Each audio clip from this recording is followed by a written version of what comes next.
Ladies and gentlemen, boys and girls, all I will say is good evening, good morning, good afternoon, wherever you are in the world. Apologies for me being a whole 2 minutes late. That's very unlike me.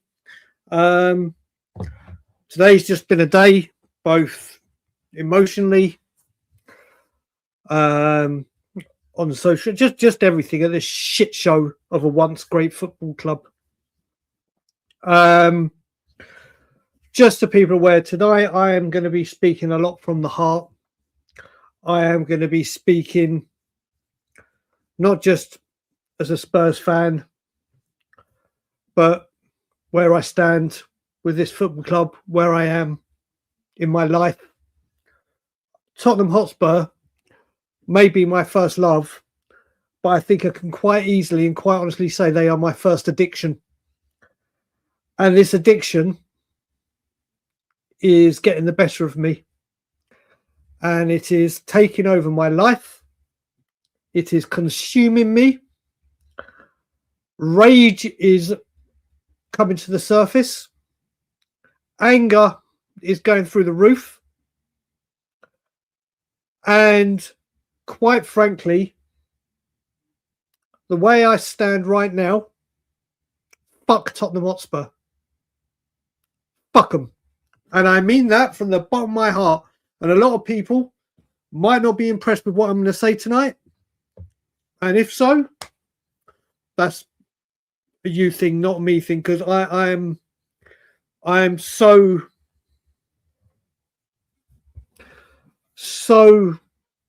distraught by what's going on. And let me get this clear. This isn't coming from anger.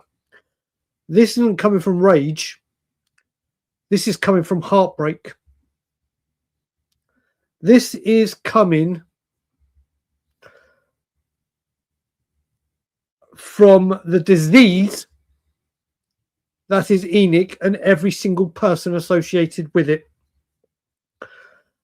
I've been very, very vocal on Twitter today. I've just put out a 15-point thread, and I'm going to put the link into it once I have read this through to you. And I'm going to read this out right now. I'm going to put the link out. If you want to retweet it. Let me know what you think. Just, I'm going to be going through all these comments like I normally do.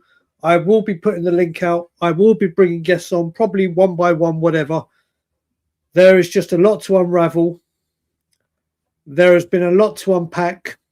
So let me start by reading this 15-point thread that I have just put out.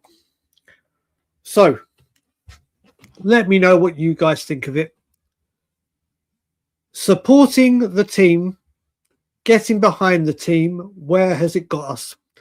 We've done that loudly, blindly, faithfully. What has it brought us? A never-ending, soul-draining cycle. It's time to fight for our club. This isn't a football club anymore. It's a brand. It's a venue. It's a cash machine. We are not customers. We are nothing to them apart from yet another source of revenue. The Tottenham that we fell in love with doesn't exist. Not the one chasing glory. Not the one daring to dream. Now mediocrity is celebrated. Enic have profited off our loyalty for decades while treating the fans like an inconvenience. We've been patient. We've been silent. No more and no longer can this be accepted.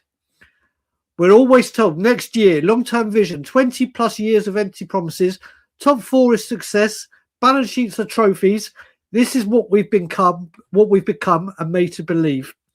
We've sacked managers like disposable tissues. We've blamed players, injuries, bad luck. The common denominator, ownership. Ambition, gone. Daring, gone. DNA replaced by spreadsheets. This is not the Tottenham Hotspur we fell in love with. Every distraction, every PR line, every vision is designed to fool us. Not anymore. We see through it. And I put in brackets, well, at least some fans do and are prepared to fight for change. Supporting the shirt for 90 minutes means nothing if the roof is falling in. We don't fight for the kit. We fight for the badge and what it used to stand for and represent. We fight for the very soul of our club. We don't want chaos. We want owners who hurt when we foul. We want custodians, not asset managers. This isn't about one manager or one player. It's a 20-plus years of decline disguised as progress. Tottenham is bigger than Enic, bigger than Levy, bigger than any boardroom, and it's time they hear it. Don't just support the team. Fight for the club. Fight for the badge. Fight for the soul of our once great club. Speak, organise, protest. Silence is what they depend on. Silence is gold to them. We've watched potential wasted, dreams capped, history disrespected for 20-plus years. We deserve better. We should demand better. Like I said, this is a heartbreak. This is fury. This is love for a club that's bigger than its owners. This is for Tottenham Hotspur. And I'm now going to put the link to the thread in. If anyone has social media, if anyone agrees with it, retweet the fucking shit out of it, because I'm sick to death. I am sick to death of this football club. I'm sick to death of these owners. I'm sick to death of everything this club stands for. We're going to have a big discussion. I've had a coffee. I have another coffee on the go. We are in a mess. We are fucked. It doesn't matter who comes in. I just don't. I do not know what we do, where we go, what the answer is. The only answer is Enic gone. I am just so sick of what this club has been made to represent. We are, with Burnley now beating Crystal Palace, we are the only football club in the Premier League not to win a game in 2026. We've become a football team with an elite stadium to a pub trivia banter question. We are horrific. We are pathetic. And I am so done. I am so done. I've got to the point where I'm literally stepping on. I will, if this carries on, I will step away from YouTube. I will step away from social media. I will step away from even watching the football club. I will always check on the scores. But I don't think I can allow what this is doing to me to take over me. And it's taking over me because this football club, this once football club, now business empire, is not going to get the better of me. I am not going to let it, like other addictions have ripped through me and destroyed me. I refuse, and I can see the warning signs. I refuse to let Enic get the better of me. And if it means I need to step away from everything, then so be it. I despise everything this club stands for. I despise everything this club is now made to represent. I despise what this ownership has done to it. And I'm sick to death of this football club. Like I said, I'm probably going to upset a load of people right now. And quite frankly, I don't care. I have for 18 years fought against this ownership. I have, you name it, I've done it. You show me, I've been there. I've taken everything that goes along with it. The abuse, the adulation, the support, the trolling. And look where we stand now. Look where we stand now. Right, let's start going through these comments. Edisa, who's not here, but big up to you, brother. You've moved to UK now, mate. Enic will never give up as long as these fans carry on giving them money. As long as these fans keep turning on managers and not hurling abuse where it's directed, that boardroom tonight is probably sitting there laughing at our fan base, going, "I can't believe we keep getting away with this. I can't believe this is what happens."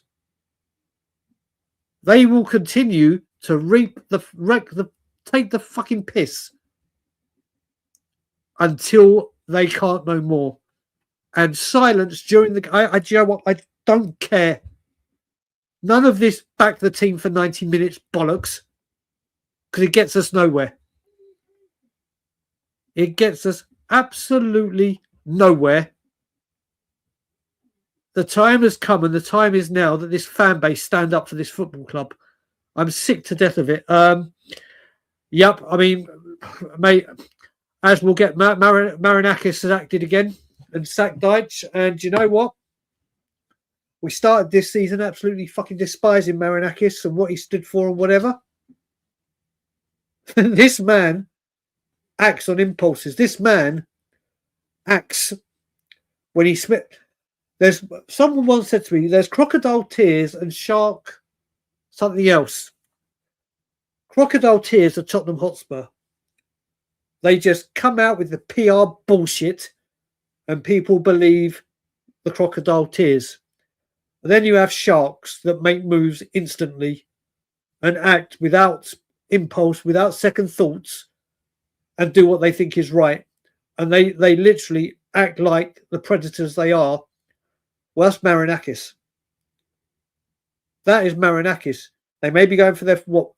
So they had Ange, the guy before Ange, Dyche, and now they're looking for a fourth.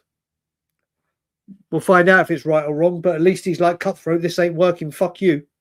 Not let's have a meeting after West Ham and the board can't come to a decision, so we're keeping for longer. We won't back him or give him money or even look at free transfers or loans. We'll wait till we get to this point, and when there's large sections of fans not going to games, we best act. Crocodile tears is all that Spurs board are. Mate, look, mate, it is just the continual shit show that is this football club. Mate, do you know what? Why not? Why not? Because remember, we're going to hire managers to play the Spurs way, and then we do nothing of the sort, apart from Ange. And obviously, we all know how Ange worked out and what happens. But we'll carry on going managers in a complete different way. Mate, look, big up, Owen, brother. Big up. Curly, my man, my brother. Complete disarray will be an incredible improvement on where we are. Will be an outstanding improvement on where we are. What's up, Paul? I hope you're good and well, buddy, and the family. I haven't seen you in the chat for a while, so big up to you.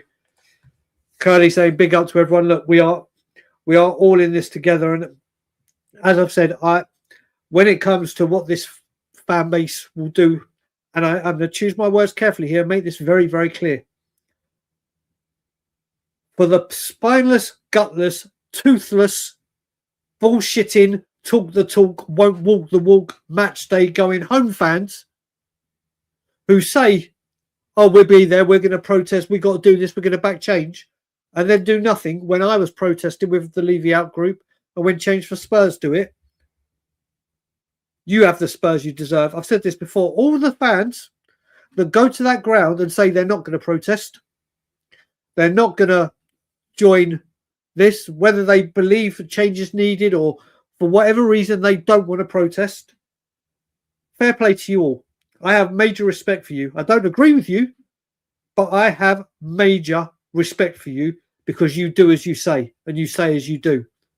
But for this fan base that go on TalkSport, come on these chats, go on social media, yeah, we've got to get them out and retweet everything Change for Spurs do and say you're going to be there. And then when push comes to shove, what do? Nothing. Absolutely fucking nothing. Those are the fans that have got the Spurs that they deserve. They are the ones why we're here. I'm sick to death of it all. Mate, like I said, mate, do you know what? Owen, he's made us look like idiots, and yeah, he has. He has. He's made us look like idiots. But do you know what? I stand by wanting him because he overachieved at Brentford. He did everything. Looked great in the media. Then he comes to Tottenham and absolutely everything changes. Everything changes at this football when you come to the football club. And the thing that did it for me with Frank was straight after games when he said, oh yeah, we played really well. We're getting there. No, we weren't. What are you looking at? And then you've got Vinay and Lange giving him the transfer windows that he's had. And I'm not even going to bring injuries into this. The only thing I'll bring with injuries into this is I put another tweet out where I said, do you know what? If the medical department had been, let's say, the sales department or customer relations or any other department at Enic and Tavistock, and they worked like this, the whole department would be sacked, no expense spared, no ifs or buts, and the best in the world would come and fix that problem. At Tottenham, nope. We're not gonna fix that. This medical team, if they were GPs, they'd be struck off. I'm not going to use injuries as an excuse for Frank, because this is an ever-going thing for every Tottenham manager. But we won't act on the medical department because that would cost money. That would admit you don't know what you're doing. Like I said, sick of it. Absolutely sick of it. KPV, big up, brother. I hope you're good and well. Lisa, darling. Well, I thank you, darling. Love you. It's always great to see you. I hope you and the family are good in Mexico. And it's great to see you in here, darling. Paul, it's been a hell of a long time coming. I remember you and I having our indifferences over certain aspects, and you know what? People can disagree with me. That's part of being a football fan. We're not always going to agree. And I actually think if all Spurs fans agree on one thing, we all spontaneously combust, because we don't know how to do this as a fan base. In fact, today was like Christmas Day for a lot of trolls that have come out and found it the time to attack fans that wanted to back a manager and blame them for backing a manager rather than backing an ownership that has screwed this club over time and time and time and time and time again. It is like Christmas Day for them, and it's sad. Mate, Mash in a Joe, my brother, I hope you're good and well. Listen, I'm telling you now, I'll take David Moyes at Spurs right now for an interim. Right now, if you want, mate, but do you know what? It doesn't matter who comes in. They will be screwed by this football club. They will be screwed by the closet gooner. They will be screwed by a director of football that, let's face it, was celebrated when he left Villa, and because he was available and because he didn't have a buyout clause, yeah, we'll swallow you. We'll take you. Spurs fans should be. People want to go on at Spurs fans, or people want to go on about what Frank did. The man, Lange, is a fucking disgrace. Yeah, mate. Curly, listen, all I would say is Twitter is an absolute cesspit. I used to bite very, very easily at fans, and I refuse to do it anymore. I refuse to do it anymore. This club is a disgrace. It's not even worth it, brother. Like I said, I don't know how much longer I can be visible or prominent within the Spurs fan base. I might have to have a sail away into the sunset and go back to being a Spurs fan and not having a voice at all on any platform until Enic have gone, because it's not good for your health. It's not good for your health. I've been back here, it'll be 2 weeks tomorrow. 2 weeks tomorrow. Had my surgery or my extraction of my tooth, feeling much better. Antibiotics finished today. Looking for work. Dealing with the weather. Reunited with my beautiful, wonderful wife. And my beautiful, wonderful wife. Let me just praise the wonder and the beauty that is my wonderful wife, who during our marriage has had to put up with me and my Tottenham exploits. Now, Curly, as you'll know, and as all the North Americans here will know, sport is very, very prominent. And it's a big part in North American people's lives. But it is not like football. There is no tribalism. But you know, I mean, that with Toronto, and I'm using Toronto for the obvious example, you have the Toronto Maple Leafs hockey. Bang, everyone there. No same city rival. You have the Toronto Blue Jays for hockey. You have Thfc. You have the Raptors. Even when my wife, she understood that Tottenham is a massive part of my life. But the amount of time she has let me put Tottenham first because she loves me and has allowed me to go back home and do what I do and fight. And there's been times where she's just let me stream for hours upon hours on end during the day rather than spending time with her because she knows it's my release. She knows if I bottle all this shit up, the only one that gets the brunt of it is anyone that comes within distance of me. And if I don't get it out, then... And you know what? My wife is better, bigger, and more important to me than Tottenham Hotspur ever will be. And I'm sick to death of what this club is doing to me. I'm sick to death. I've never been so deadly serious about my feelings towards this football club. Sorry, business club, once great club, than I am right now. Moyes to Forest, Dice to Spurs, Freight to... Mate, do you know what? Funny things have happened. Funny things have happened. There's that link to my Twitter thread. Cheers, Russell, bro. Cheers, brother. Paul, big up, brother. Brian, this goes back before he... Remember Keith Birkinshaw off the Europa League in the 80s? He said, yep, mate, look, this has been a long, long time. But one thing I will say with this, Paul, is I remember with Irving Scholar, who went out and paid £2 million, which was then a British record for Paul Gascoigne. I remember this club bringing in Gary Lineker, a deadly striker. I remember Alan Sugar not even breaking the bank, doing the unthinkable and bringing the world-class top 2 or 3 strikers in the world, Jurgen Klinsmann, to this football club, when we were never going for the league, at the time was banned from the FA Cup and a 12-point deduction. This football club used to stand for something. This football club meant something in the world of football. It means fuck all right now. We are a laughing stock.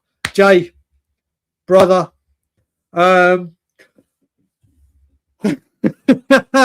is a very dear friend of mine in Canada who I've not met in person, but we spoke many a time and need to arrange a meet. Mate, believe me, if you're watching the Raptors, go Raptors, or whatever we say.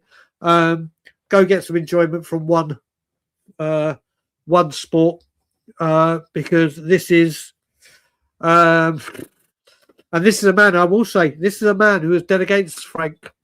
And me and him disagreed with everything.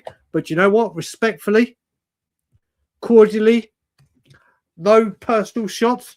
I love this man and cannot wait to meet him. Thank you very much, Owen. Thank you very much indeed, brother.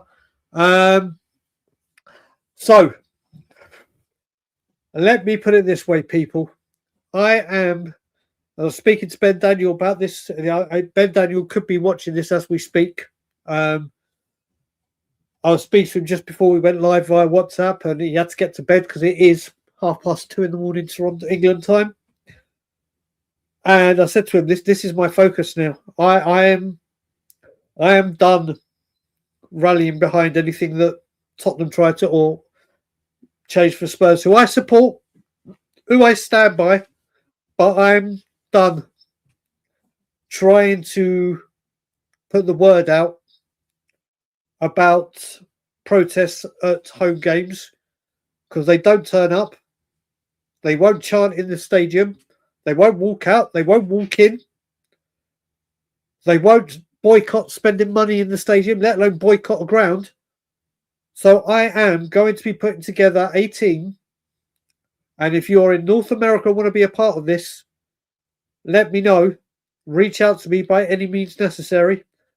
I am going to be organising protests right here in North America that can target NFL head offices all around the country or NFL offices outside NFL grounds. Obviously not now because the Super Bowl is done and dusted. And I will say I'm so happy the Seattle Seahawks won because I have a very, very dear friend, John, who is from Seattle, and I love that man like a brother.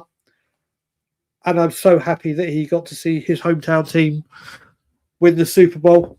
I want to organise getting banners in at the World Cup, where there's going to be massive publicity. I want to arrange getting stuff done at Tavistock, because I have had North American fans message me via social media, reach out to me via email, reach out to me via comments, and people like your good self, Curly, who I speak to regularly on WhatsApp, have reached out to me and made sure and made it fully aware that they have been ready to protest for ages.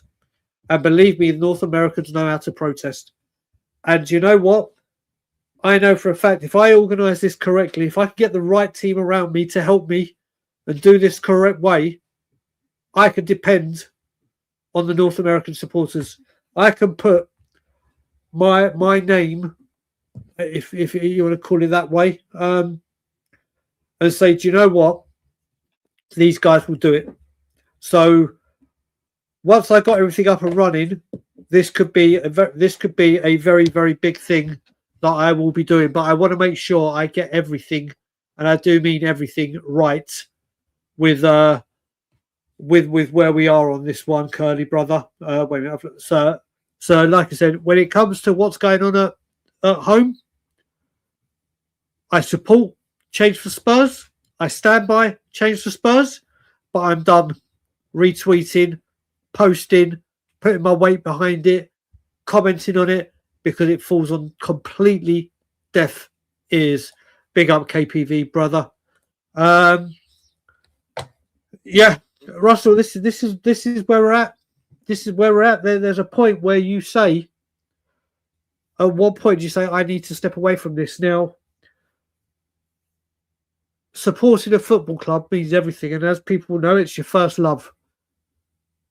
And I say first love for fans that have been brought. We've got a lot of fans from around the world that obviously, as they grow up, take an interest in football and support it. But for many people like myself and anyone listening who have been infatuated because of their family and everything that were with football from a young age, supporting means you stand by this club and you understand what it's doing. Well, I don't understand what it's doing. I don't understand the path. I don't understand the rationale. I don't understand the logic. I don't understand what we represent, who we are, what's the vision. And there comes a time where you have to say, enough is enough. Supporting you is damaging me. And that is what Tottenham Hotspur are doing right now. Whether people want to take jabs at me for that, disagree with me, that's your opinion. People may not have had to deal with the battles, the struggles, the addictions, the mental health, the heartache and heartbreak that I've had to go through and walk through my shoes. And I'm sorry, I'm not prepared to let Tottenham Hotspur take me down. I am not prepared to have that other side of me that comes out and destroys everything that I'm trying to build. So it's where we are. They could be, mate. You never know with Watford. You never know with Watford. Well, let's think about it as well. You say that, mate. Let's look at our Nuno. Oh no, wait. No, it wasn't Conte, Stellini, Mason. Okay, that's only three. We've been close. We've been close. It could be. Roy, brother, I trust me. I think I've come to the point right now where, for the time being, the only channel I'm appearing on, Spurs related, is Tottenham on Tour, and the only show I will be doing is Late Night Lilywhite, because I just can't be dealing with the bullshit trolls, the bullshit fans that hear what they want to hear, that twist what you want to say, and I can't stand for it. So I think as of now, and if Ben Daniel is watching, this goes for We Are Tottenham TV as well, who I will pledge my allegiance to, who I will support through thick and thin. But I think it's time that I take a massive step back from Tottenham YouTube on every channel, apart from this one. because I'm not prepared to do this to myself. Connor, big up, brother. Yeah, exactly, mate. Do you know what? It came to the point that I woke up at 5:30 this morning. What's the time now? 9:33. And as I woke up, the news had broken that Frank was gone. I went live on Tottenham on Tour, went onto We Are Tottenham TV, took a break, or came away from that, carried on listening to YouTube and Sky Sports News. Then I went on the 2 Mark show. Then I went on Savage show. Then I came off and I was like, darling, my wife was watching. She goes, do you want to do something together? I was like, darling, I've had non-stop dealing with this shit. Give me a moment. I just need to decompress. And I went and watched, ironically, a episode of the Netflix show Fubar, Fucked Up Beyond Recognition. All recognition, which is basically where Spurs are. Couldn't get into that because my mind was so focused on Spurs and messages I was getting. Then I came in to have dinner with Alana and sit down and watch an episode of a show we liked. My phone pinging like mad. Couldn't keep away from my phone. And I was like, do you know what? What is this? What is this? It's enough. It's enough. And yeah, everyone should take care of their mental health and whatever, because this club will take you places you really don't deserve to be. I've done reverse psychology. Don't expect anything, so nothing. Yeah, listen, Roy, I've tried that. I've been there and done that. But the thing is, with this bloody football club, is when you don't think something can happen, this football club and ownership will make the impossible possible. And I don't mean that in a good way. Kamal, big up to you, brother. Always a pleasure to see you in here. Yeah, mate. Look, I think Spurs fans really need to... All those fans that are saying... all these fans say we're too big to go down, it's not going to happen. Wake up. We are at a time right now where all we need to do is do the same as West Ham. Do the same as West Ham and we won't go down. That is where we are right now as a football club. Pathetic. So Marax had 3 managers this season. Unreal, but at least big up. It's exactly what I say. Do you know what? I love Morgan Gibbs-White. I wanted Morgan Gibbs-White more than anything. Morgan Gibbs-White right now would be thriving in this football club, in this football team. Then what happened, and Marinakis did what he did. It was like, oh, fuck you, blah, blah, blah. But then I can't remember who their first... Who did they even go into the season with? I can't remember. Who the fuck was it? Whoever it was. They were doing well. Bought in Ange. Ange, after 8 games, what we think of him, what Spurs... No, this ain't working, mate. Off you fuck. Brings in Dyche. This ain't working. Whether it's right or wrong, this man acts like a shark. We'll see if they stay up or go down. But this is what Nottingham Forest do. They have an owner that will not give a fuck what the fans think, that will act on what he thinks and will not mess around and will not wait around and think, oh, well, let's see. Let's see. Like we did after West Ham. If Marinakis was in charge of Tottenham Hotspur or a Marinakis-like chairman, after the West Ham game where this pathetic, weak, spineless, gutless, rancid ownership would have come together and go, oh, we can't make a decision, so let's keep him. Gone! Mate, who knows? Who knows? Mate, if he does, he does. Kind of big up. Yeah, listen, mate, I put a tweet out and so many people said, when I said, don't spend a single penny in there, don't spend anything in the shop, then fans go, Brian, what are you doing? Spurs should literally be the Spurs fans. They shouldn't even be going into the game. They shouldn't. I'm like, yes, I agree with you, but they're not going to do it. It's like saying to a newly born, say the ABC at a minute old. Come on, recite the ABC. They will not do it. It has to start somewhere, and it has to build up.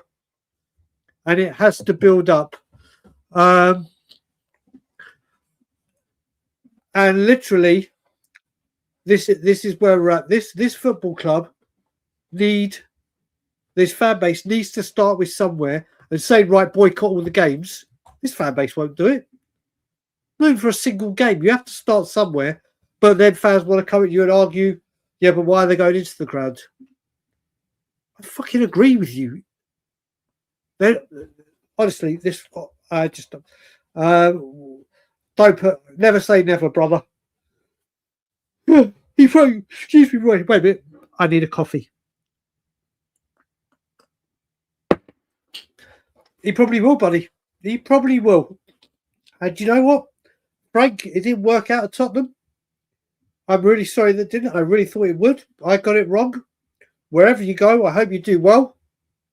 I hope you show Enic and the Spurs board what you're capable of. I hope you show the Spurs fans what you're capable of.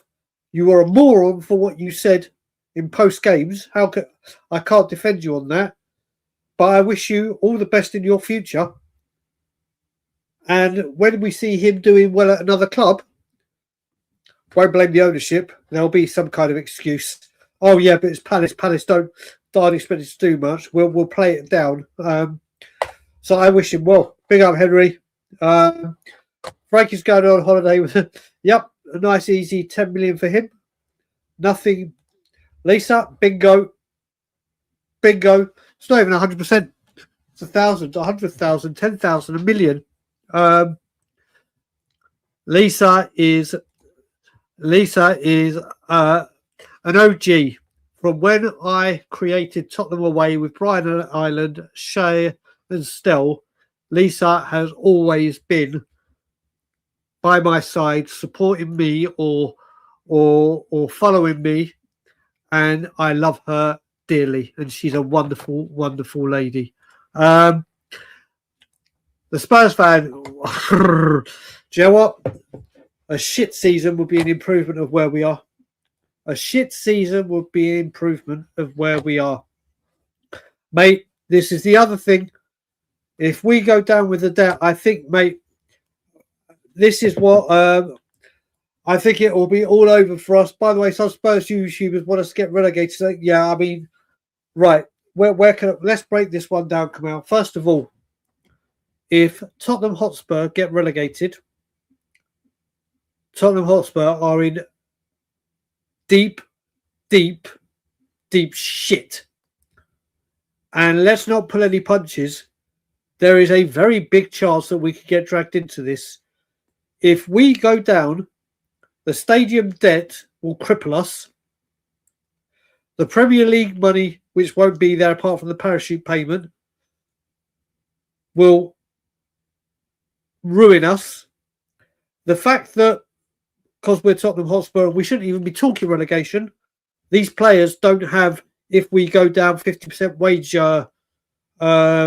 decrease, it's not in their contracts.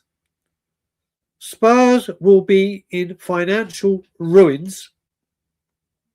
And as for Spurs YouTubers, and not just Spurs YouTubers, Spurs fans in general, saying they want us to get relegated and they think Enic will sell, these people obviously don't look at it on the other side because of all the reasons I've mentioned. Our value goes 50% down, 4 billion to 2 billion, and they ain't going to accept 2 billion. And I tell you now, if Spurs get relegated, we're not coming straight back up. Not in a million years. So this is it. Fans like to think, oh yeah, if we go down, Enic will sell. They'll dig their heels in even more. And I guarantee you one thing, you watch how money will be spent if we were to go down, because they'll want to fix the situation to get us back into the Premier League. We get relegated, we are in very, very dark times. Fans have to give it to Enic. Winkle, you and I stand together on this, as many people.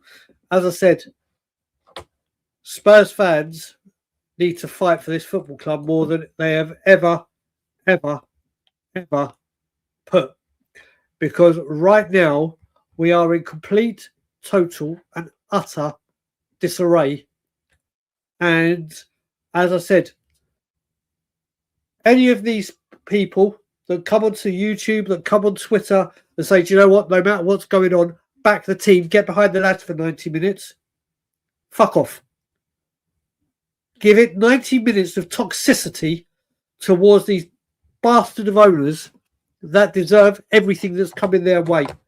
What has getting behind supporting the team? Did you hear the atmosphere yesterday? Support the team. Do me a favour. That stadium, that game-changing stadium, which is more likely to become league-changing as opposed to game-changing, is pathetic. This fan base, and people will come at me for this, fuck getting behind the lads. We get behind the lads, they do fuck all. In fact, they don't even get behind the lads. But they won't even, not one Enic out chant, not one bit of Lange out, Vinay out. Nothing. Just static, emotionless. Master Joe, big time Everton fan. I remember a few years ago when Everton fans were outside the car park, going nuts at their team, organising protests, and were passionate and were vocal. And Everton is a proper die-hard football club with real supporters that really care, that will act for the greater good of their football club. Not swallow the bullshit. That their board was scared to even go to their home games. Our crowds, then they're in full effect.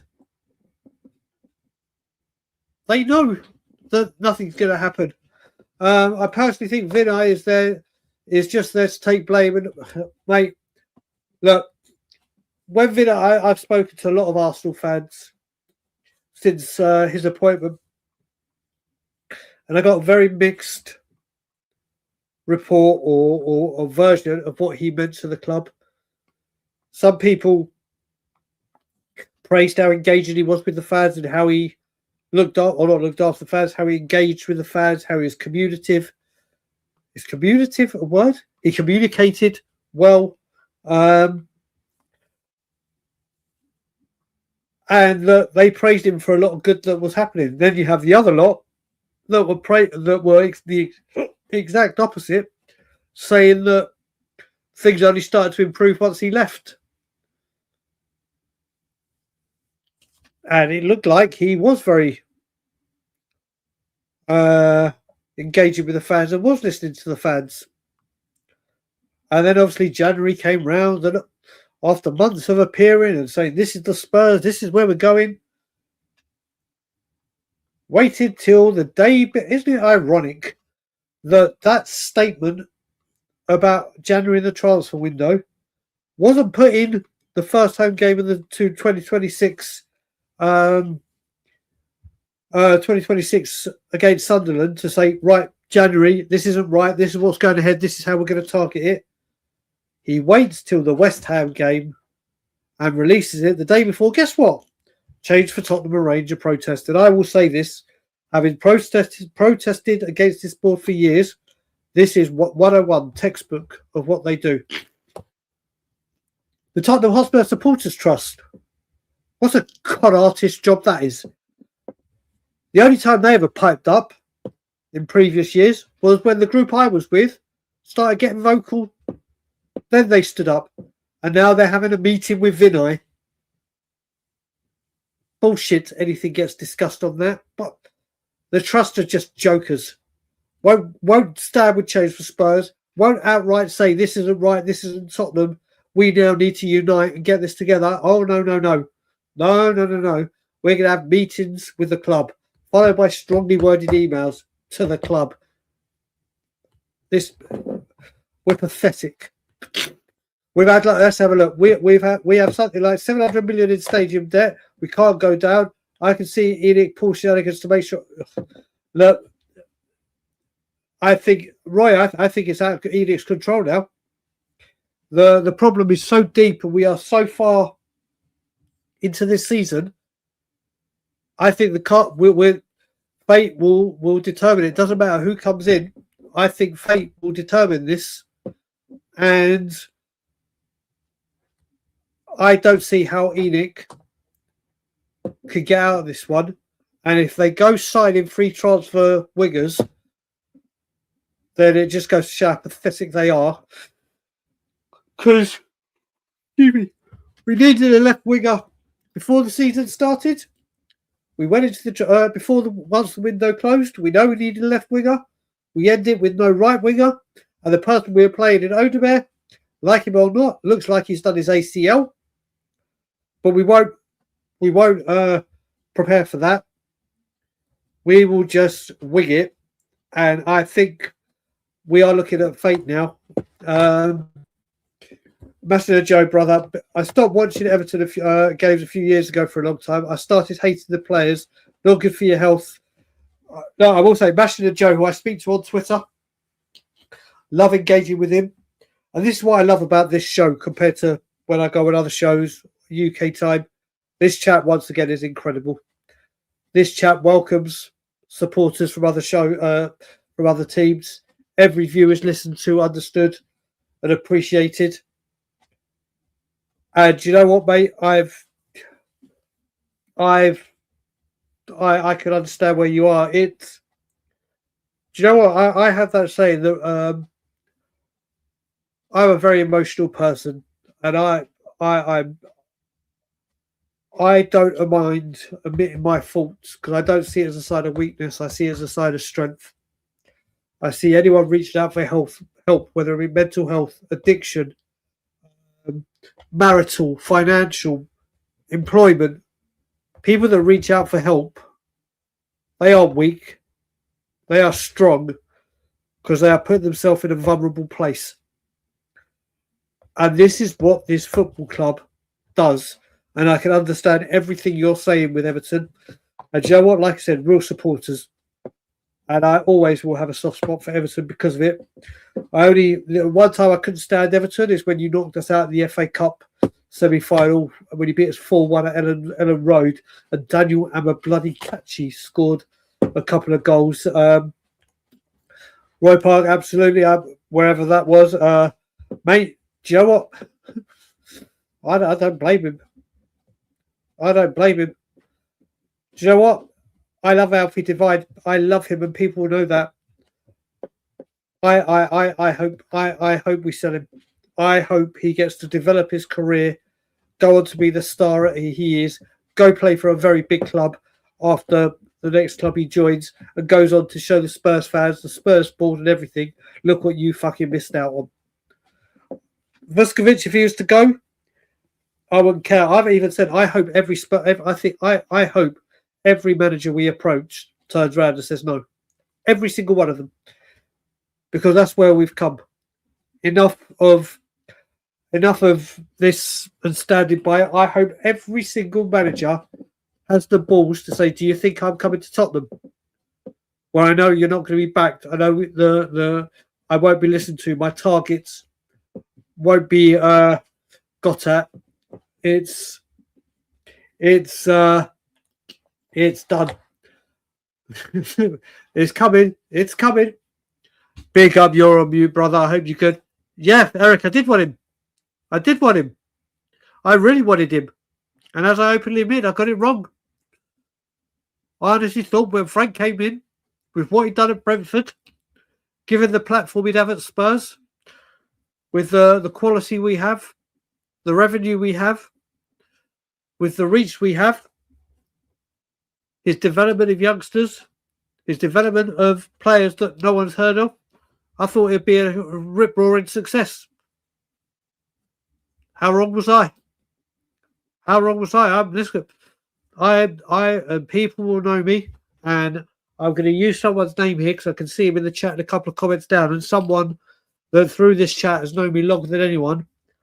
Mr. Scott M, my Canadian brother, and he'll stand by me on this and he'll vouch for me. I am a man that speaks from the heart, that says it how it is, and I am never ever afraid to say, "Do you know what? I got that wrong." I won't make excuses. I won't hide behind things. If I'm wrong, I'll say I'm wrong. And boy, was I wrong. But it will happen with every manager that comes to this football club. Sorry, business club. So yeah. Big up, brother. Big up. Some Spurs YouTube. Yeah, mate, listen. I'm very thankful for people that listen to me, people like your great selves, all 47 of you that listen to what I have to say, whether you agree with me or don't. That's obviously a matter of opinion, but I will never take you for granted or think that you guys don't know what I know or I know better than you. And anyone that honestly thinks if we go down, Enic will sell the club at 50% of what it's currently worth, when they won't even negotiate with anyone that is below their asking price now. Absolute lunacy. Yes, we bloody well are, my brother. Yes, we bloody well are. The only thing I could imagine Thorson being a Spurs fan. Worse than, there you go. The only thing I can imagine worse than being a Spurs fan is having to watch the NBA. Listen, I, as people know, I love the NFL. I fucking love the NFL. Not a huge fan of baseball. Can't get behind it. Was gutted when I saw the Maple Leafs had made the finals because I just wanted to be in the city if we'd won it. And believe me, I was here when the Raptors won the NBA. 2 million people descended on the streets of Toronto. 2 million. And I witnessed it from my office, which was part of the parade. I would have wanted to be a part of seeing the Blue Jays win it. I love hockey, don't understand it, can't follow the game, but Maple Leafs fan. NBA, never been my thing. But I understand the excitement and everything behind it, but I'm with you, Scott. I just can't get into it. Gary, yep. Yep. Well, Joe, I'm not going to speak on Lineker right now. Here we go, Russell. Imagine our starting level in the championship, considering the exit of our stars. Austin, Souza, Danso. And by the way, if Kevin Danso was fit, I would be starting him week in, week out in place of Romero. I stand by it and I salute Cristiano Romero or Cuti Romero for every single bullet he fires in the board's direction. On the pitch, your behaviour is disgusting. And I would start Kevin Danso 1,000,000 times over 1,000,000 against you. Ashley Phillips, Russell. I'm a massive fan of Ashley Phillips. A huge fan of Ashley Phillips. I think he's a future England international. And he showed it at Stoke and Plymouth in the Championship that he could do it. I'd have him in the club. Byfield, Gray, who, again, is coming in for a load of slander. I don't blame him one bit. It's this Spurs fucking ownership letting you try and get us out of trouble and not having quality to do it. Then you mentioned the superstar. Then you mentioned my man. Do you know what? I used to say, if we sell Alfie Devine, it will be a mourning period for me. I will be delighted for Alfie Devine. If Alfie Devine had a Twitter account, I know he's on Instagram. Obviously, I can't put it. But if I was Alfie Devine, I would be saying to him, run for your life and get away from this shit football club that will just destroy you and the God-given talent you've got. So Alfie Devine leaves Tottenham and I hear he's sold. Won't be a time of mourning. It'll be a time of celebration for me to say, Alfie, off you go. I will support you from afar. I will watch you, and I will watch you shove it down the Spurs board and Spurs fans' faces and throats when we see the star that you're going to be. How about another one? Donnelly Moore. I mean, mate, Donnelly has fallen off a cliff. Mikey Moore doing well at Rangers. He'll come back to Spurs and be used and abused and scapegoated, and everyone will pin their hopes on him when he'll be an 18-year-old kid. And Will Lancashire. Look at that squad. Mate, what a shit show. Big up, Brandon. When Woolwich go 3 up, it will be loud. No, it won't. Security, unfortunately, no, it won't. No, it won't. There'll be booze. There'll be everything. But I can guarantee you, I've even spoken to Spurs fans that were there yesterday that were trying to get Enic out, chants out, Lads chants out, Vinay out, chants going. And I've had from different people in different parts of the stand say people turned around and looked at them with utter contempt and disgrace. This fan base will do fuck all about Enic, whether we're 3-0, when they go 3-0 up. They will do fuck all. And I'm not, like I said, I have as much faith, trust, and conviction that Spurs, the matchday and home, the majority of the home-going matchday fans will do anything about Enic. I have as much faith in them as I have faith in the ownership turning this round. This fan base, the home-going matchday fans, and I'll repeat this again, not the ones that say they won't protest, not the ones that don't agree with protesting, the fans that say they want change but do fuck all. They will do fuck all. Mate, Slavic, mate, Mashing a joke. No manager would. No manager is bringing us up straight away if we go. Sorry, let me just use my Vicks nasal thing. Sorry, guys and girls. Mate, he won't bring us up. I'm telling you now, if Spurs go down, we ain't coming back up for a little while. Not a chance. Daniel, big up to you, buddy. Big direction time for Spurs. Yeah, but they'll do nothing. They'll do nothing. Come on. Do you know what? Stella and I have spoken about this for so long. For people that don't know, out of the 59 of you that are watching, I have known Stell for 36 years. Stell was at my bar mitzvah. I have known Stell longer than Ben and Simi have known each other because of their ages. And Stell and I, who went to school and then lost track of each other because Stell went off to Brighton Uni. I went down a path of destruction and alcohol and drugs and violence. Stell and I reunited because we kept going up or turning up on Alistair Gold pages and other pages, calling for this board. And then we started Tottenham away. Stell and I have openly spoken about, not recently, and it's very, very hard for Stell at the moment because obviously he's part of the Spurs Corner, the Spurs 5. I've got Tottenham on tour and what I do with We Are Tottenham TV. If Stell and I had gone and started our own channel, we'd be electric. We'd be huge right now. I would always, just like me, Stell splits opinions. But Stell is someone I'd take a bullet for in life. Stell is someone like myself that have been there calling this shit out as it happens. And now we are where we are. I'd love to do something with Stell. I'd absolutely love to. But I don't think it's going to happen. But never say never.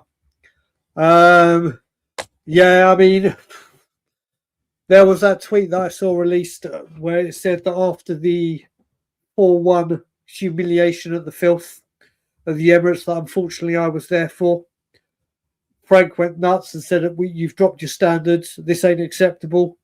What did the Spurs players do the next day? En masse, including our captain, Cuti Romero, turned up late for training.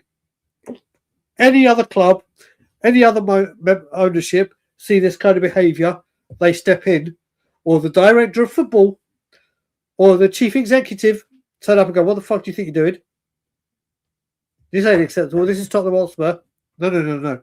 No, no, no, no. Not at Tottenham Hotspur. No, no, no. Mate, everything you read about this football club, look at East Baluma,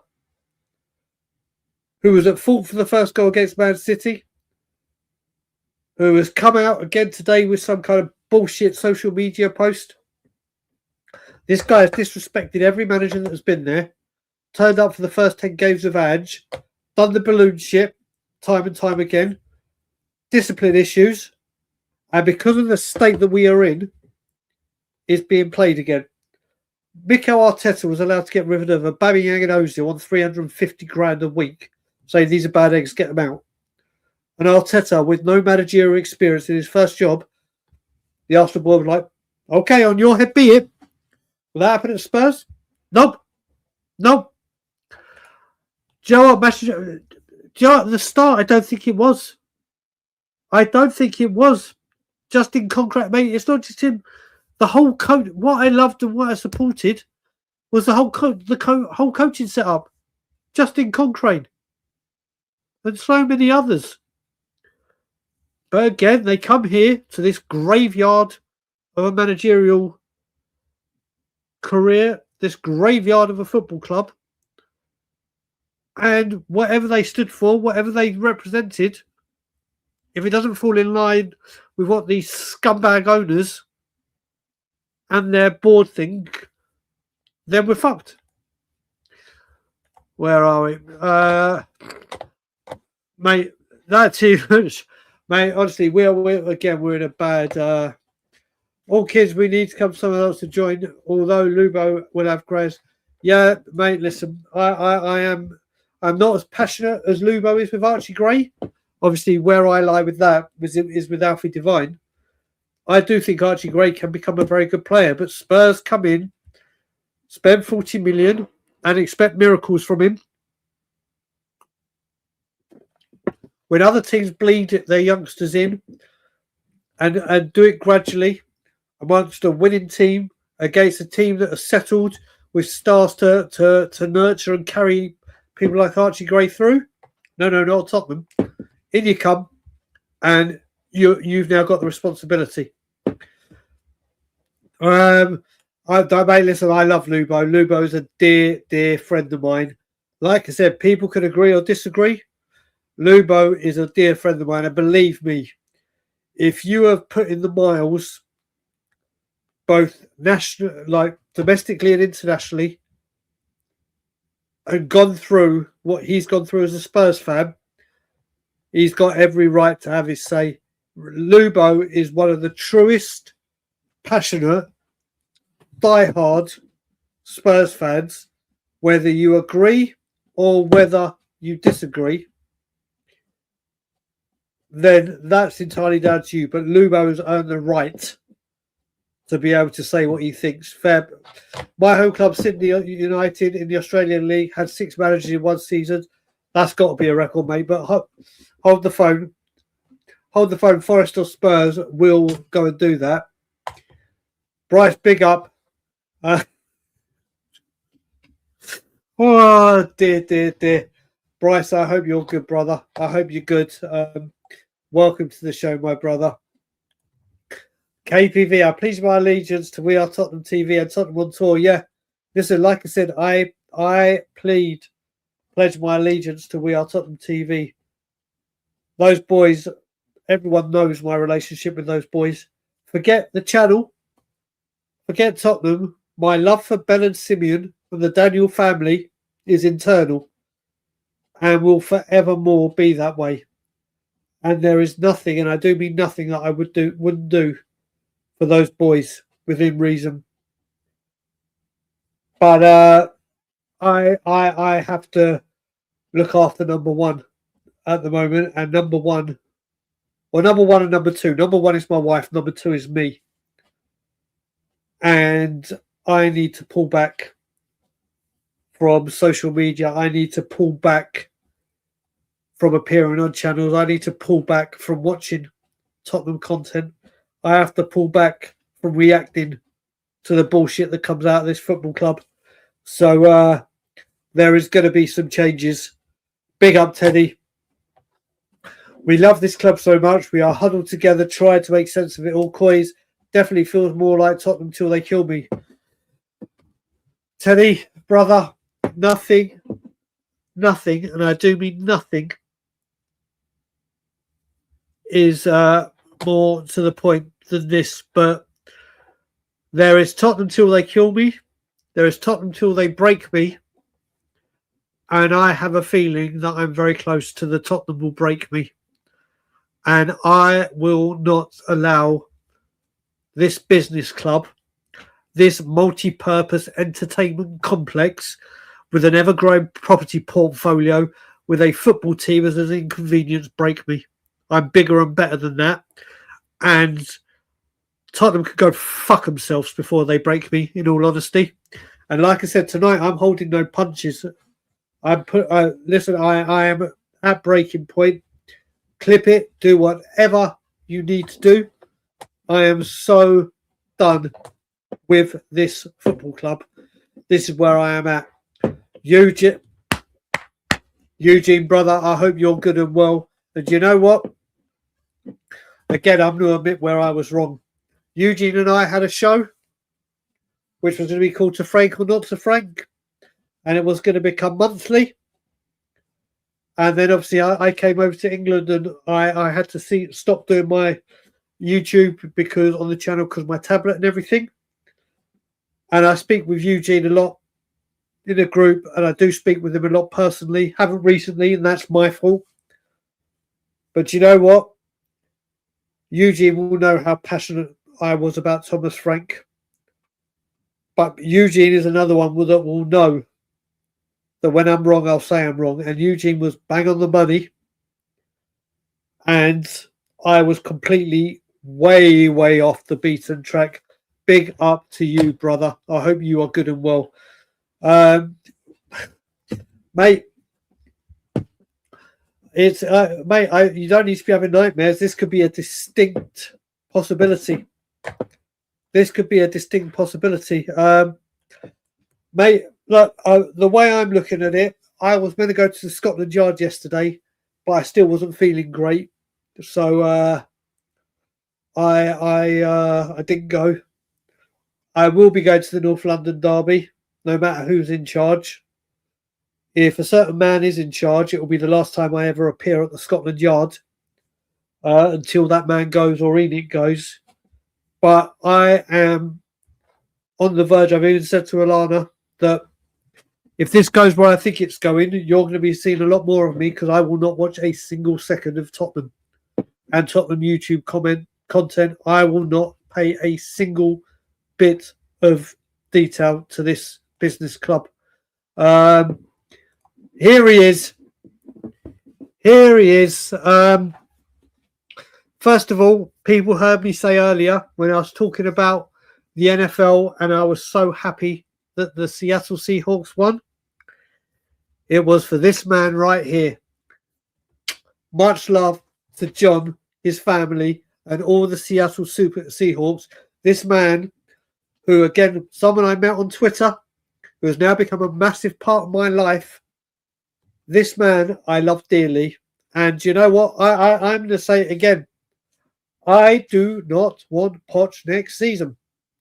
And I'm going to go into why right here, right now.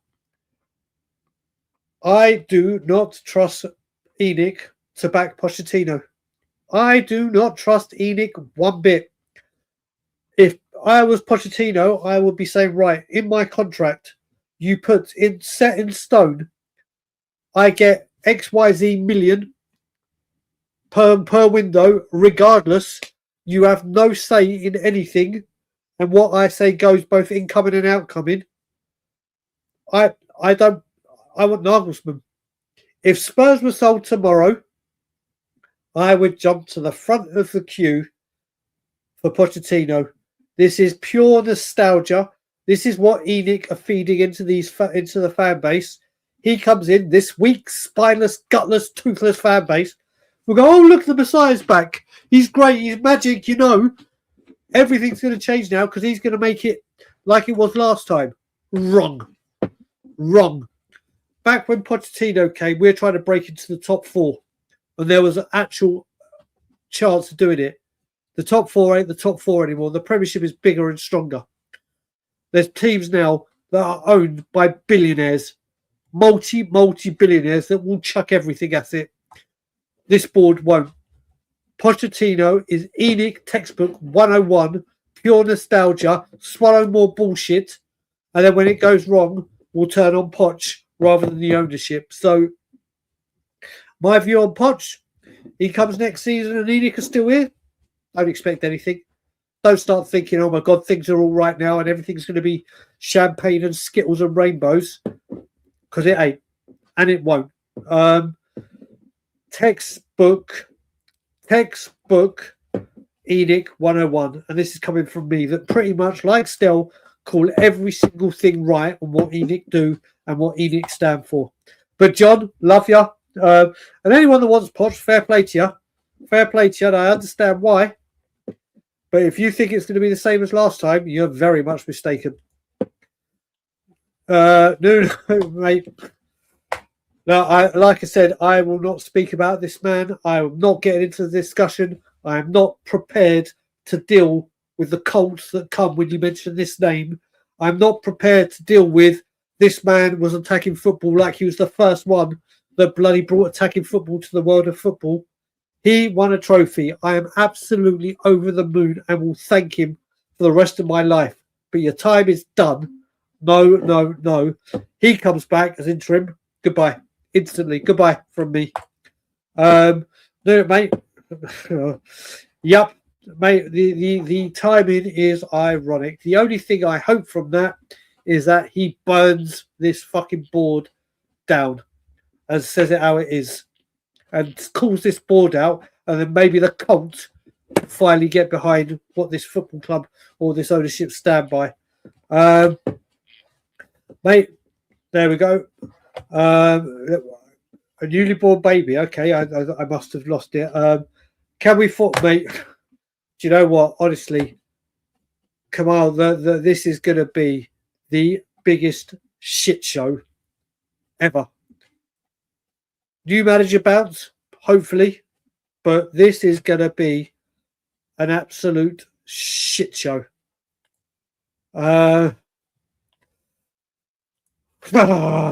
This fan base sings for a manager to be sacked, but defends players who don't care about the club.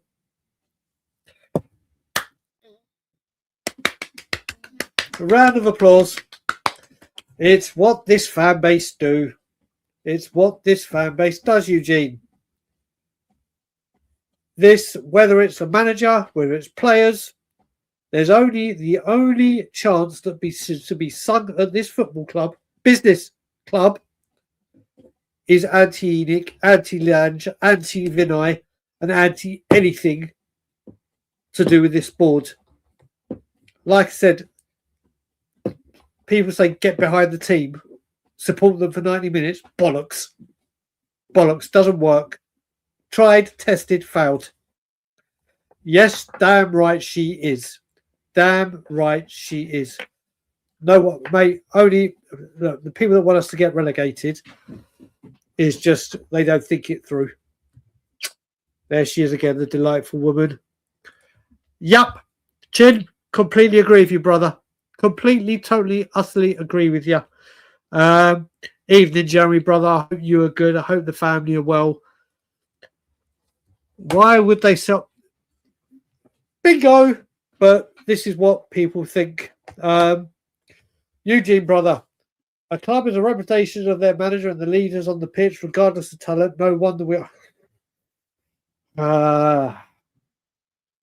I'll go even one further. A club is a representation of their owners. A club is a representation of their owners. That's where it is. That's where we're at. Tony, big up, brother. Big up, my man. Love your passion for Spurs, Brian. Please don't get relegated. I'm from the US and I love Spurs. Been a Spurs fan for 8 years. I went to my first ever Spurs match this year against. Oh, you were at the Fulham game. Oh, man. Oh, Tony. Yeah, Spurs best. Listen, do you know what? He's not in the chat right now, but people would know a very big friend of the channel. And I feel sorry for you, Tony, brother. I really do. Colin Crossamano, who is a Spurs fan who has seen the lot, the double, you name it, been there, done it, seen it. He went to the stadium yesterday. His family, his sons, had come over from Australia. His cost for travel, tickets, and everything for yesterday, 900 British pounds for that crock of shit. 900. Now, Colin had to travel from Wales, but his kids travel from Australia. Tony, and whether it's with his family or friends or by himself, I'm sick to death of hearing the Spurs fans, international Spurs fans, are making the trip and are building holidays around it to go and support this once great football club, now business club. Eugene, my brother, who I met my wife, I met his dad, I met his son, who had travelled all the way from San Diego. Had to pay extra because Sky changed the Notts Forest game to Bank Holiday Monday. Travelled to see his first ever Spurs game. And had to go watch that debacle against Nottingham Forest. There's no apologies to this fan base. There's no apologies to the international fans. But money. Football club is rotten. Rotten to the core. Our fan protest said, our fans protest, they go straight into the ground and give the owners money. Look, one thing I will say, Chin, and I completely understand where you're coming from with this. I completely get it to a point. So let me tell you where I'm coming from and where a lot of Spurs fans come from.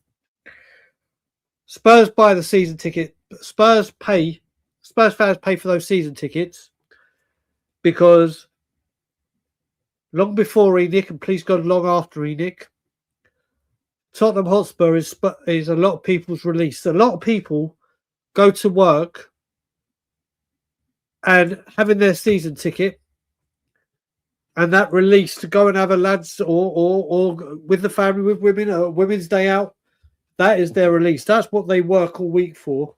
To have that, I've got the ticket, I'm going to the Spurs match. That's being a fan. Now, would I rather people like your Stelioses, your Ben Daniels, your Daddy Kyriakou, the guys that I protested with, then your Billy Khans, your Boogies, your Andrew Roses. I could go on with names and names and names. Would I rather they were in the ground rather than saying, fuck this, I'm not giving a penny, and then some more and blowing corporate bastards come in and drown out and dilute the message? I'd have a million Stells. I'd have a million Ben Daniels. I'd have a million Levy out people in that stadium. They're the ones that try and fight for this. I understand where you're coming from. I'm with you. I went into the ground after Levy went because I said I won't go into the ground until Levy went. I went to the Wolves game and the Villa FA Cup game. Said to Ben Daniel, as soon as we're out of the FA Cup, my Levy and Enic boycott is back on. And I know I'm here, so it doesn't say much. But if I had been in that ground for Manchester City with that 75th minute walkout, if to change for Spurs had said the walkout is after 2 minutes, I'd have done it. I understand the message it gets across, Chinwag. I understand, and I agree with it somewhat. But we need to find some kind of balance. I do understand this, but if we don't have the people going in that will make a noise, not that they're making a noise, someone will just be grateful they got that ticket and that message gets diluted. They have tried everything to outprice the common fan, the working class fan, and make it so expensive that fans like myself and many others that feel the way we do won't have a say, won't have a look in. And the Supporters Trust won't do shit. Spurs are trying but failing because of the lack of support. So I understand it and I agree with it somewhat, but we need to try and dilute that message, because without those fans, we're going to be in a worse trouble. Preach, Tony, buddy, preach.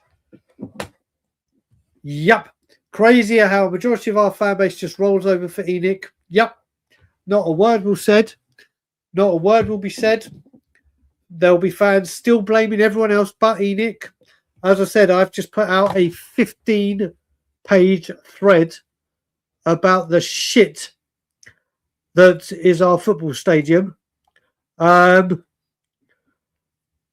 So this is where we are, and you see, let me just show you. This is how pathetic. This is kind of why I won't rise to it, but I'm going to show it right now. At the end of my 15-page thread, Frank's a fraud. This is proper cringe. This is what this fan base will do. Frank's a fraud. Let me guess. This account was created in June. Says he's a Spurs fan. But then this is what this fan base is. This is what this... 1 second.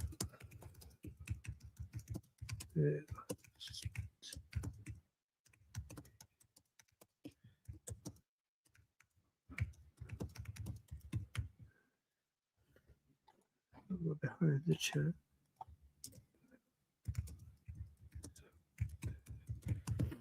But again, this is where we are as a fan base, where you have fools like this that want to post things like that. And this is why we are in the state and the mess that this football club is, because of people like that that think this is the way to deal with it. Exactly, mate. I'm so far behind on the chat. Mate, Joe, what? I went to it when we won 3-0. When we won 3-0, it's a very good stadium. We made the noise more than Everton that day, but look at Everton. Their fans, fair play to them. They deserve success. They deserve that new stadium. Yep. Enic is a disgrace. Board is a disgrace. Enic, mate, Eugene, mic drop, brother. Mic drop. I still believe in Poch. After him, we've tried everything. Yep. Listen, people, you can believe. You can believe in Poch, and I don't. I respect your opinions, but I am telling you now, this is seriously Enic 101. They won't back him. They won't support him. They will say, you've got these players, deal with it. Expect miracles. And it's not going to happen. Like I said, if new owners came in and took over Tottenham tomorrow, I would be 1,000,000,000% behind that, behind Poch. But under this ownership, ain't going to work. Eugene's on fire. La la la la la la la, mate. Exactly. I mean, Vicario. That game, obviously, you got to see it. I pray to God that he goes to Inter Milan. I pray to God. Tottenham Hotspur Football Club, ladies and gentlemen. A team, a manager or managers that want to play football from the back, and their goalkeeper needing to play with being able to play with their feet. So what do? When we could have got Raya, but we wouldn't pay the price, ironically. We'll go buy Vicario, who is great with his hands, but shit with his feet. And then we'll go sign Kinski, who is great with his feet, but shit with his hands. Rather than spending money on one that is good at both. And the last goalkeeper that was good with both was Paul Goddamn Robinson. But we won't buy one that is fit for purpose. We'll buy one that gives you great hands, but no feet, and one that gives you great feet and no hands. Nothing sums up Enic like that. Mate, Russell, I don't think that, mate, Vuskovic, he's going to run for the hills, mate. He's going to run for the hills. Mate, and you know what's worse about this, Tony, buddy? Is that Kane and some Spurs would have known that they were missing, but rather than spending that time they had to find the right replacements, they'll fuck it up. Harry Kane goes, and what we have to show for it is Solanke and Richarlison. Min Son goes, and we didn't even sign a left winger. We have Odebear, Tell, and whoever else you want to fucking put there. But don't worry, Enic are the saviour. We are so, mate. Listen, mate. I've been up since 5. I've been up now. What? 7, 10. I've been up 17 hours having to deal with this shit. 17 hours dealing with this shit. Mate, Vuskovic is a huge talent that is going straight to the top in world football. And do you know what? He has, mate. Do you know what? He does have the right, Eugene. He has the right to know that his career is in the right hands and moving in the right direction. Look how many managers have been at Tottenham since we signed him. He won't know if he's coming or going. Where I get it about he's young and he hasn't, mate, he has the right to demand to know what's going on with his future. He has the right to show that he is leading the way in Germany as the best player in the Bundesliga at 18 years old. He has got the right.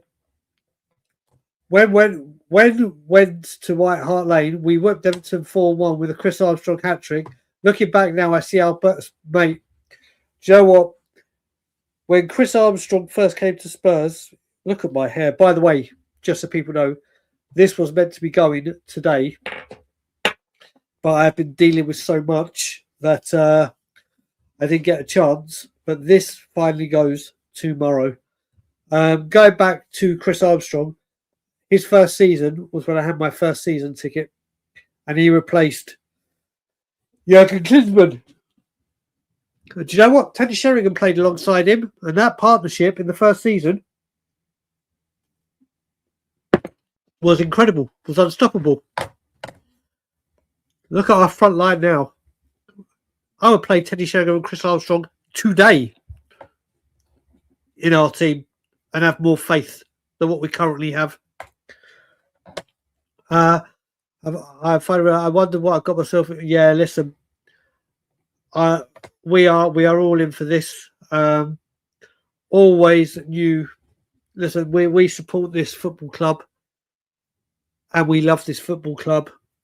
But as I said, currently we are not a football club.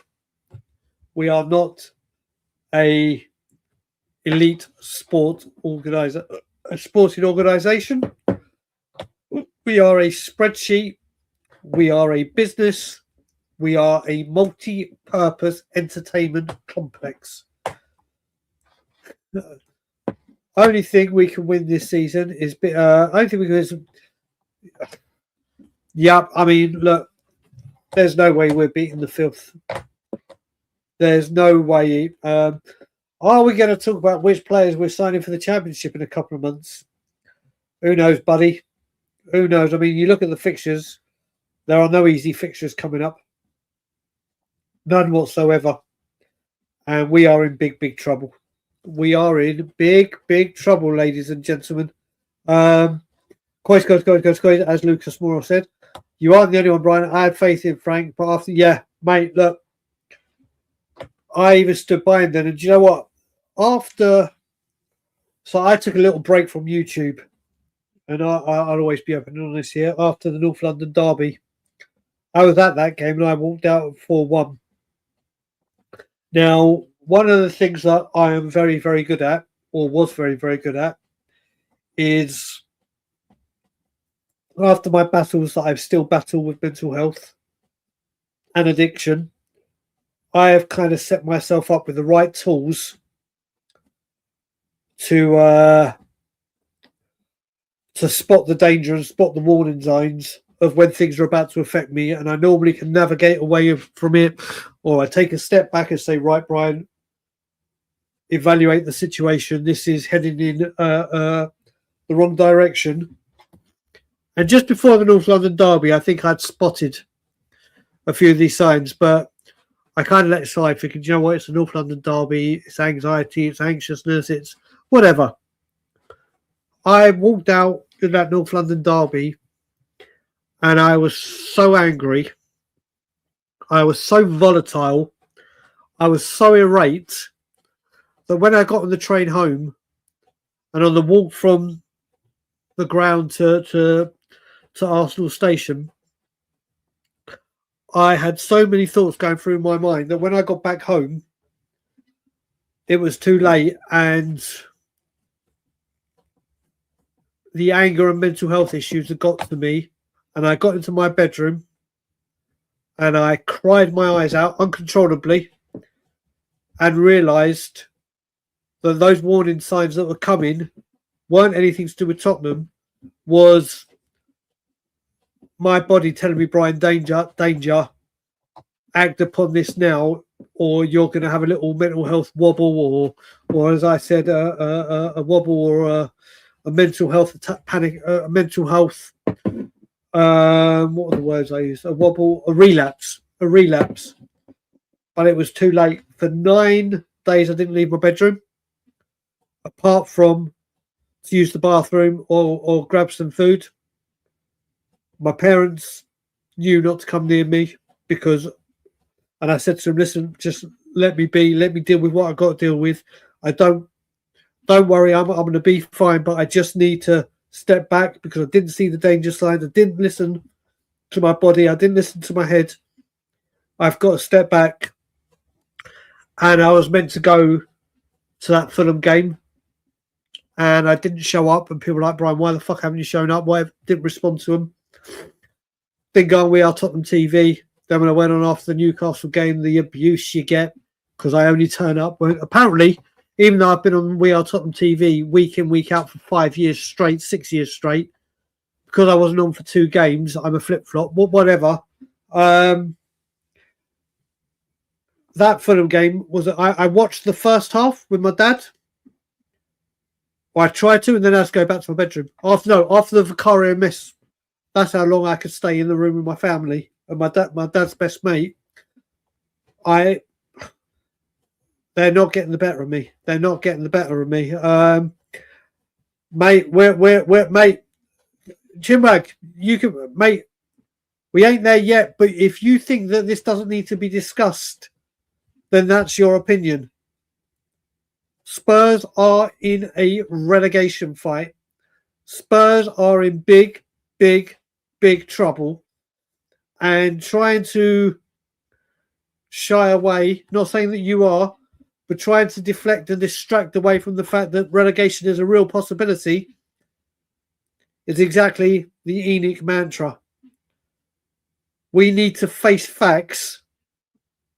When we used to say, oh my God, can we reach top 4 quick? We could all talk about that, whether it's a possibility or not realistically. Well, now,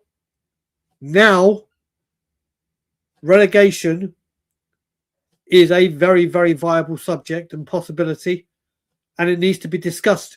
You would think as a football club you prepare for any eventuality. This board don't. And this fan base need to brace itself for what's about to come. And like I said, Chinwag, that ain't a dig at you. This is the whole fan base as a collective need to wake up and realise what a shit show we are involved in. Do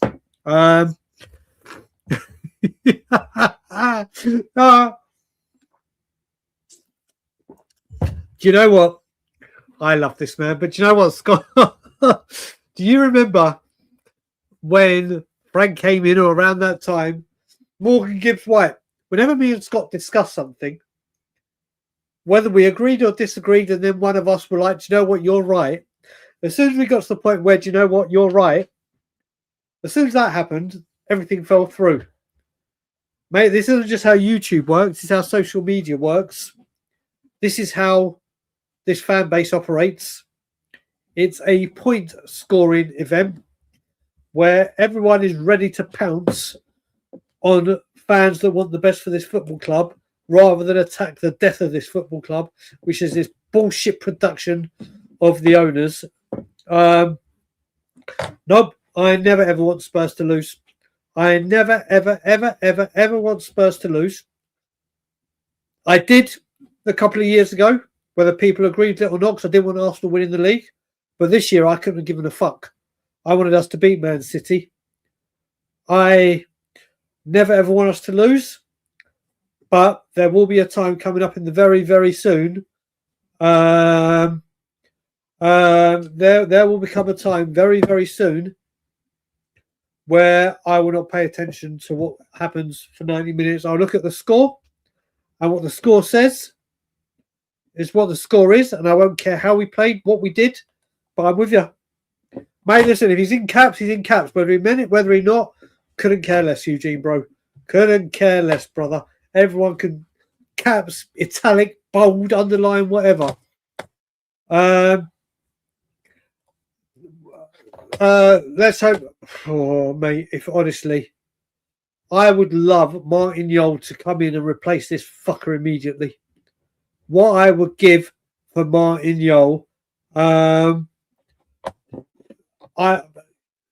Lange, if this fucking ownership have any balls, the first thing they would do is sack Lange immediately. Immediately. He should have been gone today. But no. No. Tony, listen, anyone wants to put in caps, whatever, type however you want. There's no problem with that. Damn right, we hope we don't get relegated. Connor, what's Connor saying? I know what you mean about switching off from social media, Brian. I watched Wall Street this evening to get my mind off things on something else, but couldn't help thinking, God, oh, Connor, do you know what? This is a thing. This is what it does to you. Because you're so heavily invested, you try and step away from this, and it just consumes everything about you. Your phone is non-stop. Every minute you want to check what people are thinking, what people are saying. Have this club acted with a shred of decency? It just takes over. Mate, yep, listen, I hope this guy takes shots at the board every single day, every single week on an hourly basis. On the football pitch, he's a disgrace. Off the football pitch, I salute you. Carry on doing what you're doing, because you're doing what this fan base aren't prepared to do, and you're willing to risk financial gain and anything to do it. But I hope he calls out this board over and over and over and over and over again. I really do, and I hope more come out. And I hope ex-players come out as well and are prepared to say, do you know what? What the hell is happening to this club that I used to represent? This is not the Tottenham I know. Any shots at the board from any player, any ex-manager, any player, whether they were good or bad, I will salute them. I will stand by them. I will applaud them. But Romero, you don't get away with doing what you do on a football pitch. Where are we? What's Romero don't... Mate, his behaviour on the pitch is... Mate, it's appalling. It's appalling. Chinwag, unfortunately. That tackle that he did against Manchester United, this is, again, him. He's already put... Since Ange left, and then once he signed the contract... Here we go.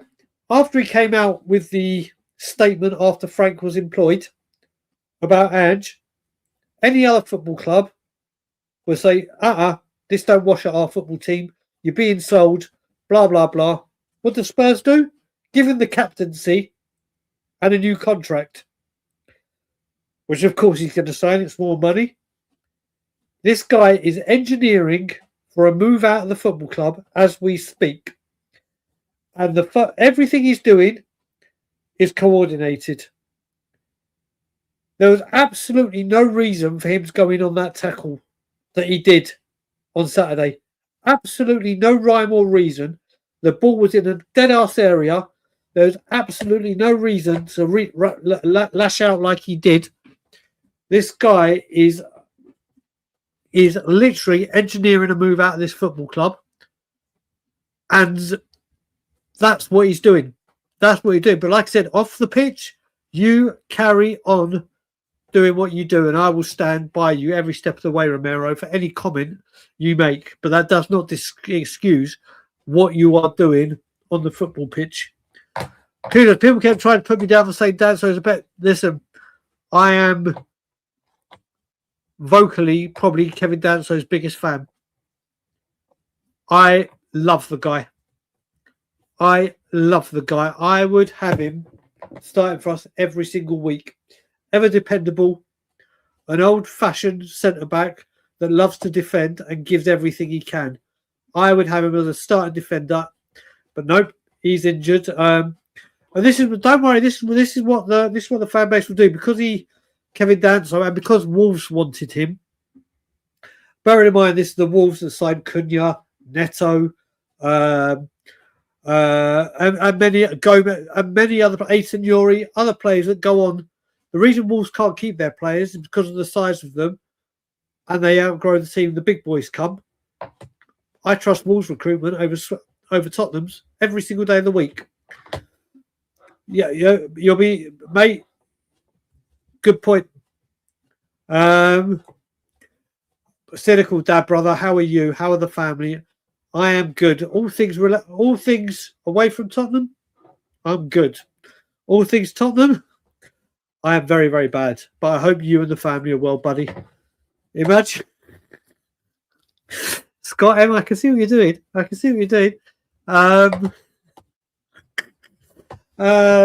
Scott, I love you dearly, but you know Alfie Divine Blasphemy will not be tolerated on this channel. He is not average. He is not average. No. Mate, he starts games. He shows up. I would have Danso starting every game for Spurs. You may disagree. You may not want to. You may have your view. Again, respecting it. Doesn't have any pace, but you know what? Aerially dominant, strength, power.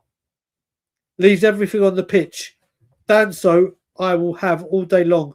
He is someone that will die for the badge, that respects the badge, that honours the badge, unlike some of these twats that we have. Warren, big up to you all the way in New Zealand. I hope you are good. I hope you are well and the family.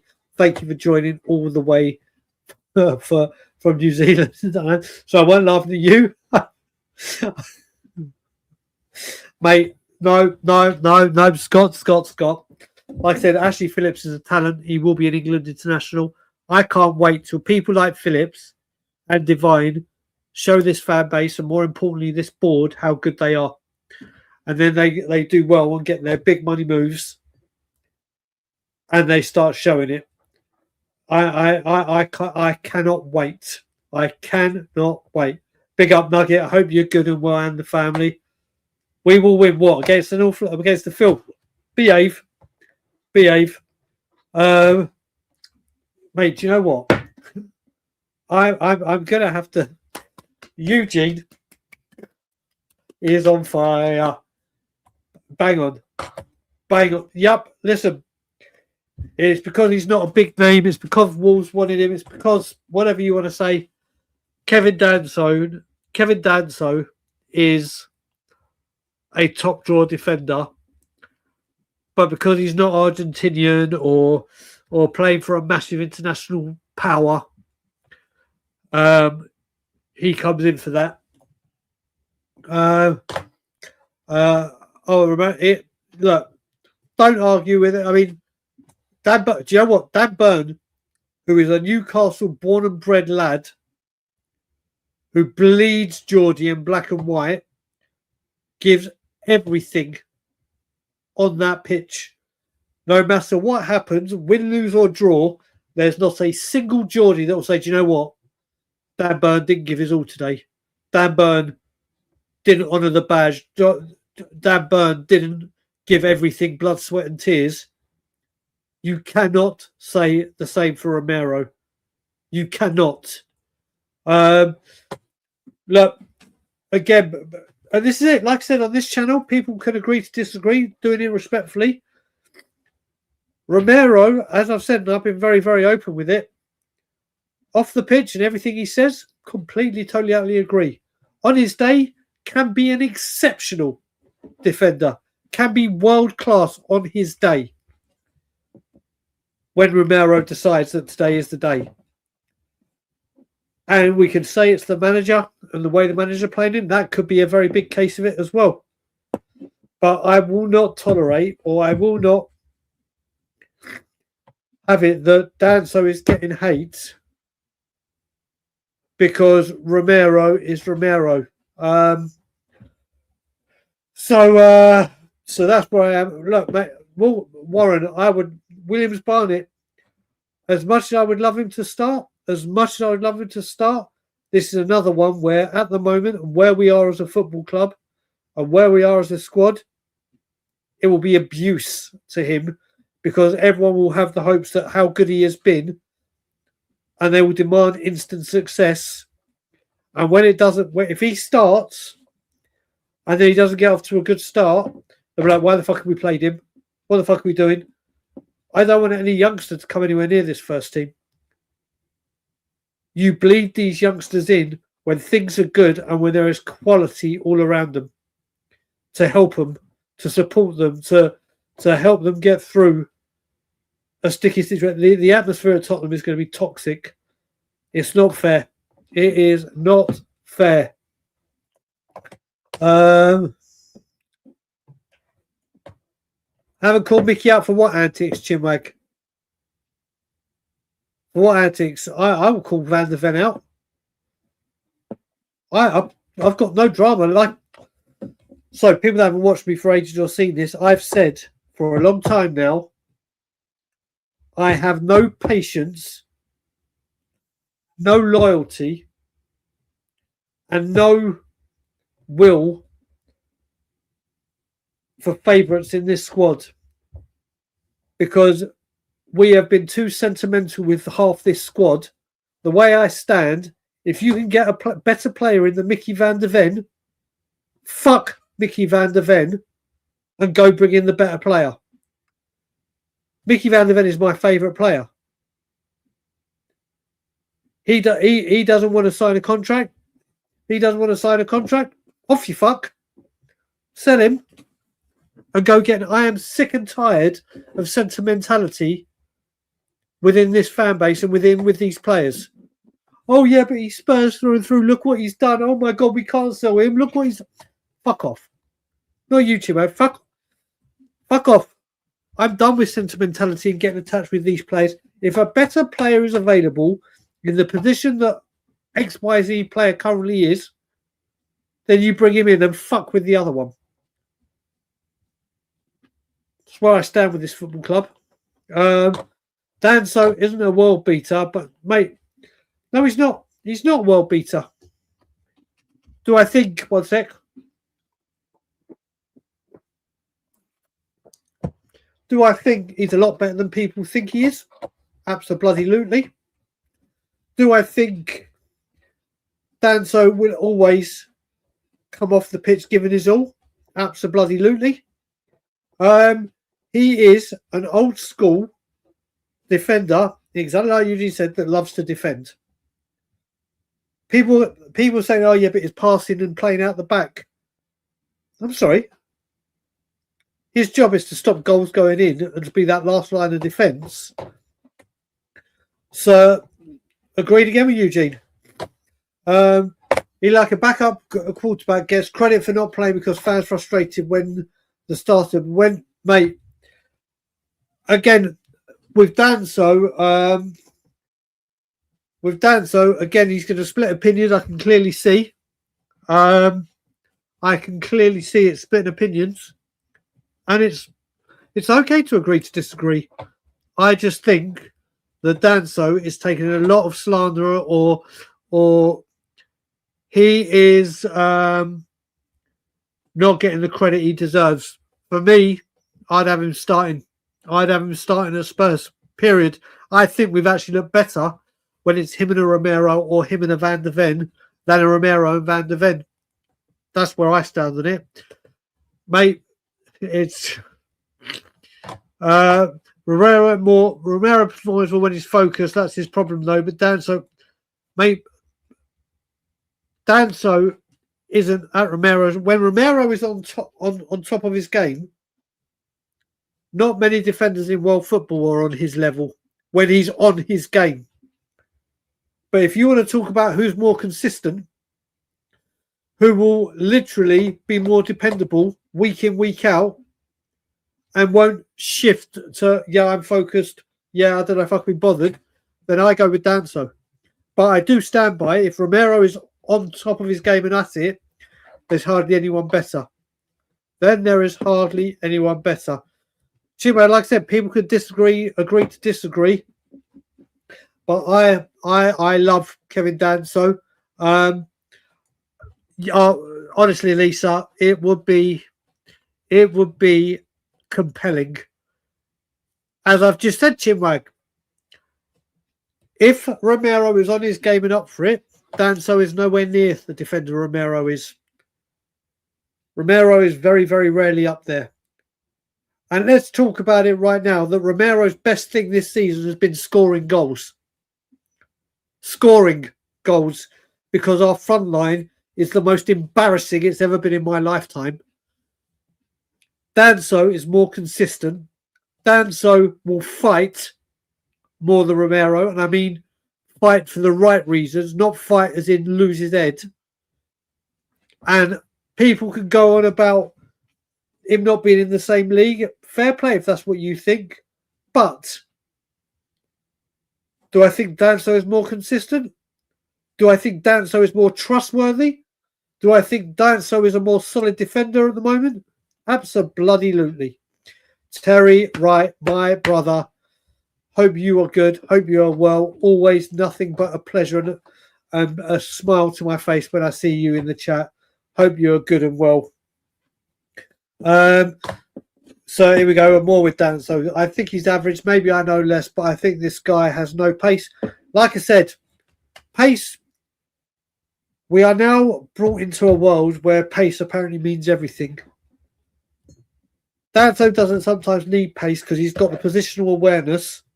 He's got the power, the physique, and the know-how to be in the right place at the right time.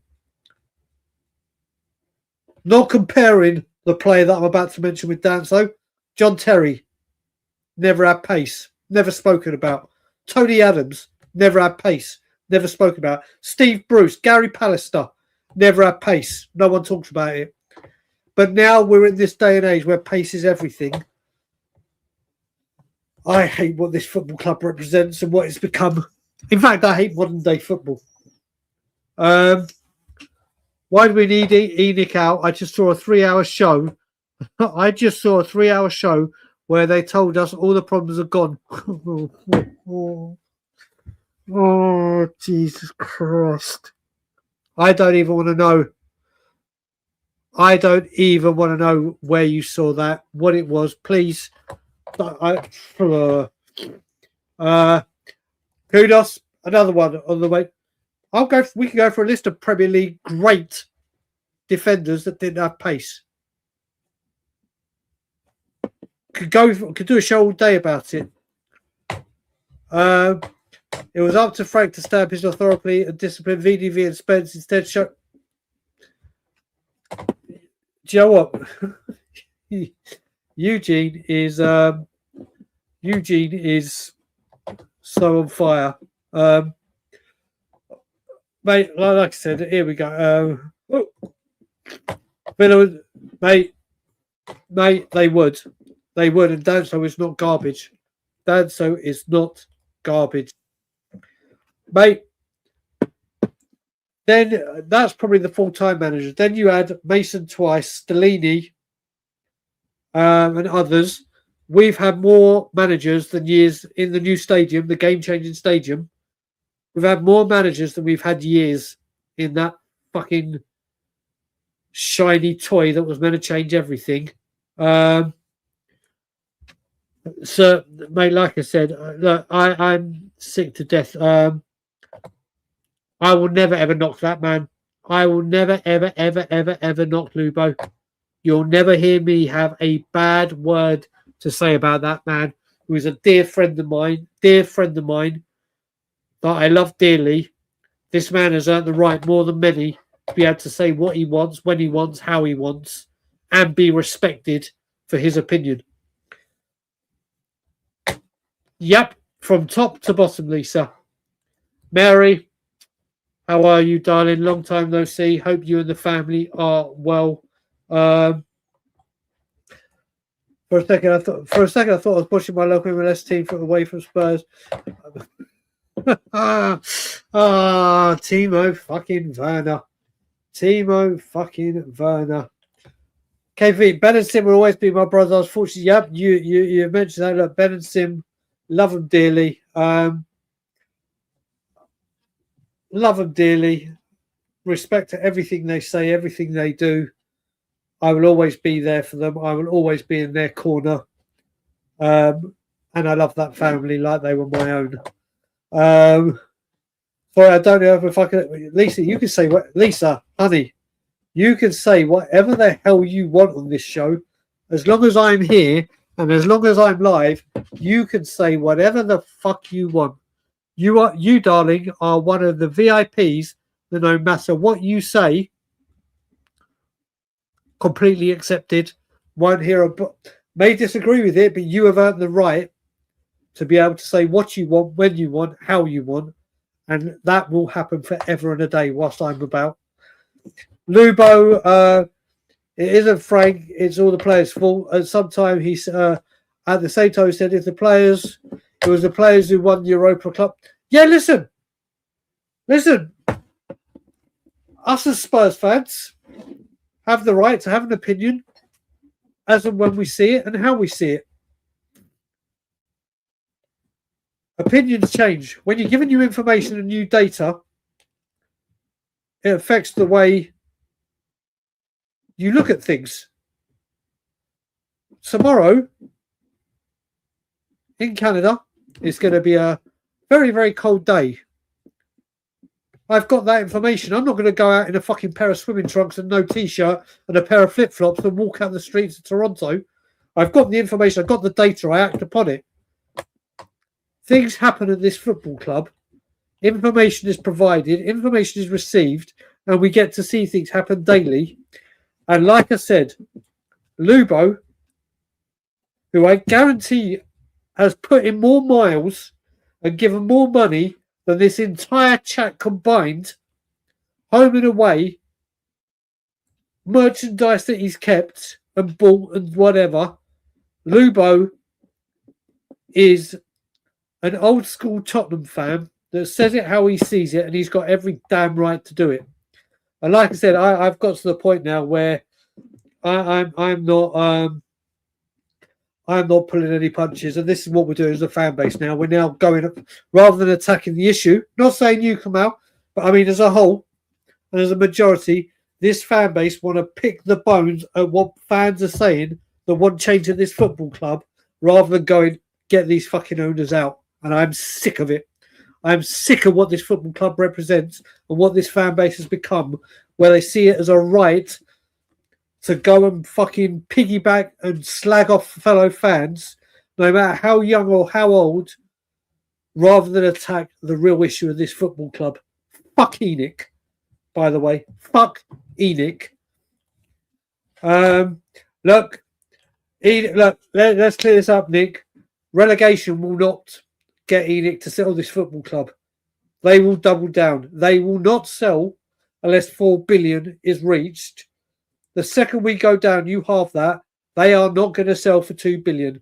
They will dig their heels in and they will double down. If we get relegated, Enic are going fucking nowhere. And even if they wanted to go somewhere, the amount of debt that we would be on, that the new owners would need to take over, they won't sign off on it, the new owners.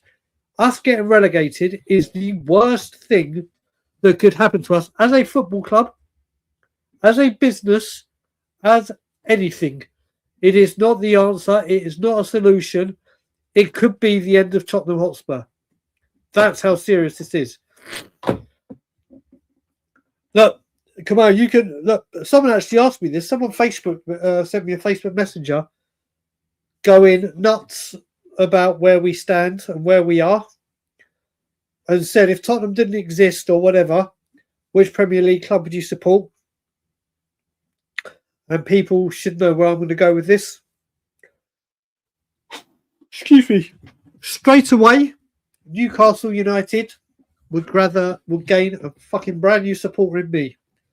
I have always had a soft spot for Newcastle.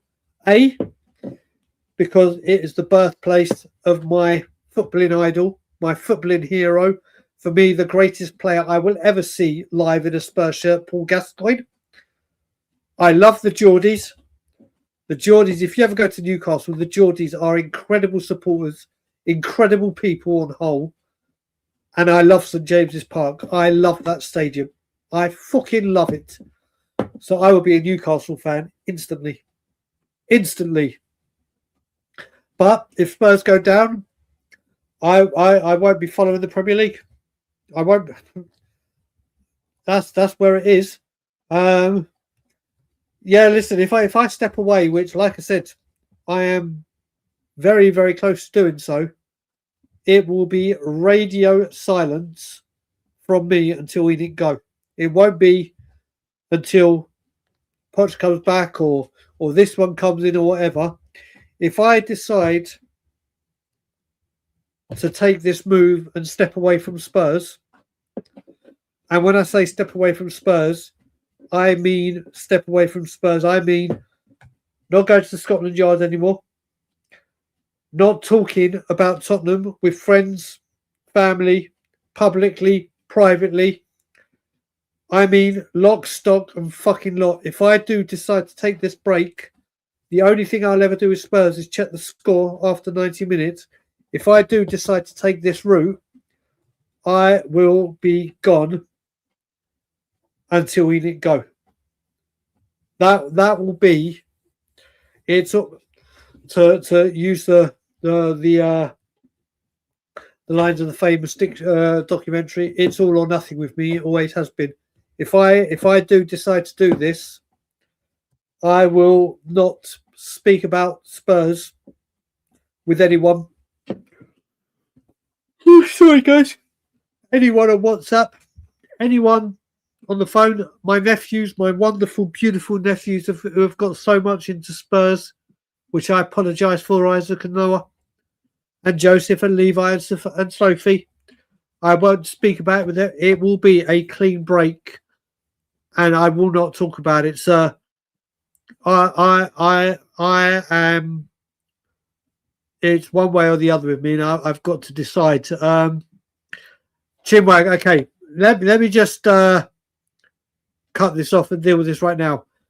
Kamau is someone that has been part of the Late Night Lilywhite show from its birth. On this show, we talk about anything. The good, the bad, the ugly, the what, coulda, woulda, shouldas, the ifs, buts and maybes, Spurs related, mental health related, football related, movie related. This is the relaxed getaway and enjoy and have fun as a community and as a cohesion of what we're trying to grow here.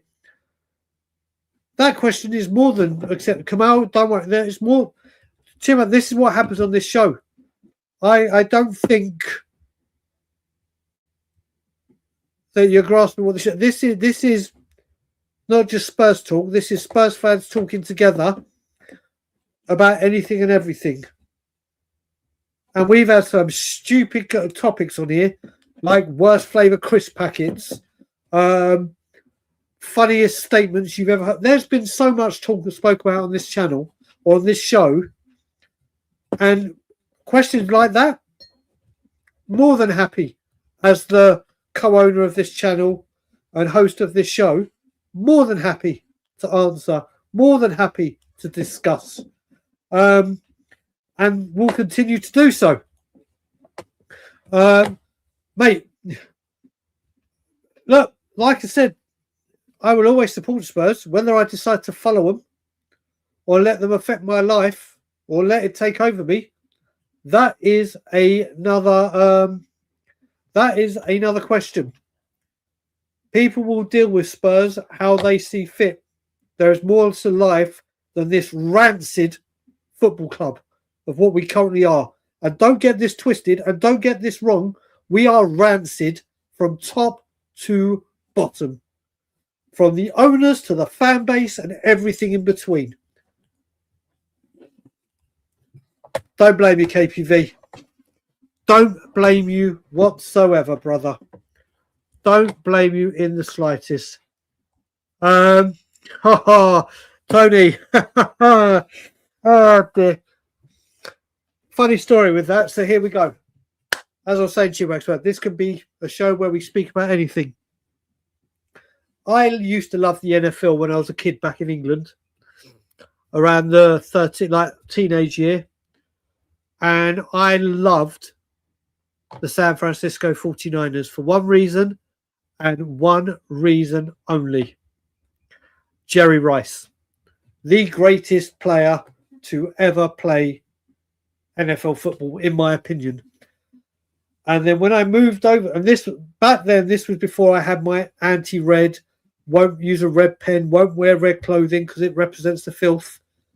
And as I moved over to Toronto in 2017, I realised that I can't support the 49ers because they wear red. So all I will say, and I'm not going to go into the reasoning behind, but Carolina has become the North American sports equivalent of Arsenal.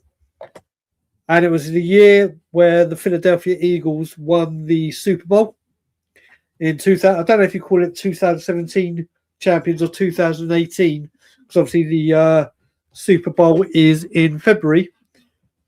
And I said to my wife, I don't know who I'm going to support. Then I saw the playoff fixtures, and I said, do you know what? Whoever knocks out the Carolina Panthers is who I become a die-hard NFL fan for. And that just so happened to be exactly what Lisa just said. New Orleans Saints, whilst we had Drew Brees. And Jesus Christ, do I know how to pick them. And I keep hearing from New Orleans Saints, we're in a rebuild. And I hate that team. Chimwright, listen. Whoa. Kudos is a true fan. This is a relaxed, chilled channel where I can get volatile, where I can get stressed and passionate, because I've earned the right to do so after 18 years of calling this bullshit board out and this bullshit fan base for sticking by this board. Kudos, who is an international fan, has every single right to say how he feels. Does not mean he is not a true fan. I'm sick of this. Is what, see, again, this is what I'm getting about. This is what this football club has come. This is what this football club has become. This is what this football club represents, turning on its own fan base rather than calling out the fucking shit-ass owners. Enough. I am so done with this football club. I am so done with sections of this fan base. I am so done with it. So done with it, because this is what we've become. This is what we have become as a fan base. Let's attack each other rather than attacking the issue. I am so done. Kudos, you are a real fan, brother. And any fan is welcome here, whether you agree with me or you don't agree with me. You have earned the right as a Spurs fan to have your opinion without having the fucking shots taken at you. Personal jabs for how you feel about this football club. This football club is rancid, and this football club and its supporters need to come together to get these fuckers out rather than calling out fans from around the world. I am so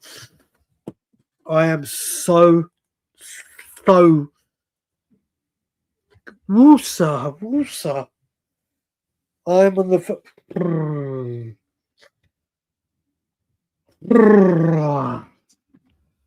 Yeah, I apologise for rants that are coming up. My buttons are being pushed. My anger is being tested. My rage is boiling to the surface, and I am finding it very, very hard to keep my composure. I am finding it very, very hard not to show a side of me that I have kept in a box, in a box, in a box, in a box, in a box, in a box, in a box, in a box. Because when this genie comes out of the bottle, I am like a Tasmanian devil, and I will just take every fucker down with me. And let's just pause for a second. Deep breath. Deep breath.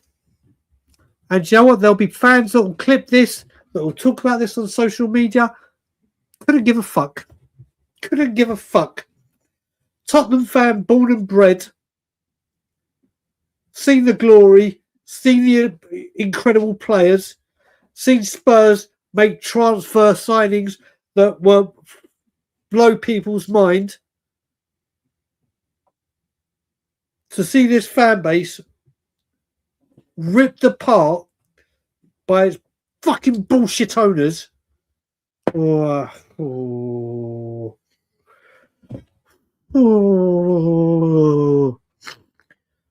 Mate, mate, we could have Jurgen Klopp. We could have fucking Pep Guardiola. We could have Pete Poch, Pete Mourinho, Pete Conte as a complete managerial setup, and Enic will find a way to fuck it. Enic will find a way to fuck it. There's actual fans that want this. Mary, there's actual fans that want this.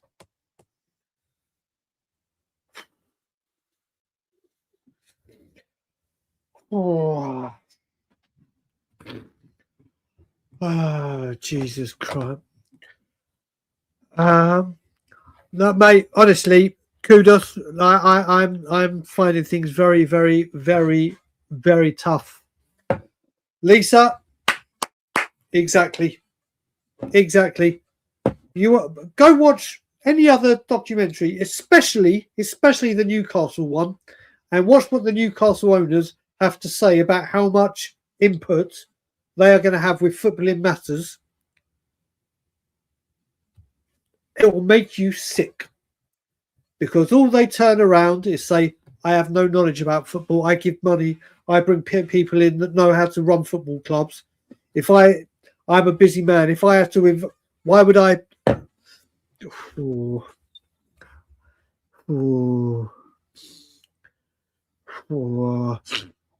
Mate, honestly, I don't blame you, kudos. Fair play to you, buddy. Fair play to you, Chewbacca. Like I said, the rants I've gone at, yes, they've been targeted by what you've been saying, but I'm not, and I mean this from the bottom of my heart. I apologise if it comes across as I was attacking you personally. That is not what I was trying to do. I'm talking about this is where we are as a fan base, as a collective.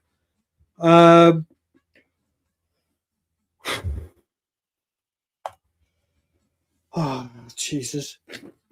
Oh, you got to have humour.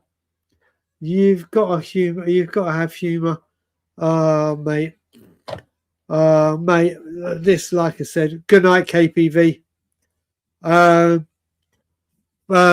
get what you're saying, Brian, but this is why the owners take the fan base loyalty for granted. It's a shame. Yeah, I seriously, like I said, and Chimag, I know I'm behind on these comments. Again, I stand by what I just said. The attack, the rants, and the slight lose of control and togetherness that I tried to conduct myself in.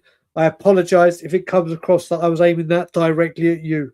It was not that way intended, and I apologise to anyone watching if it came across that way.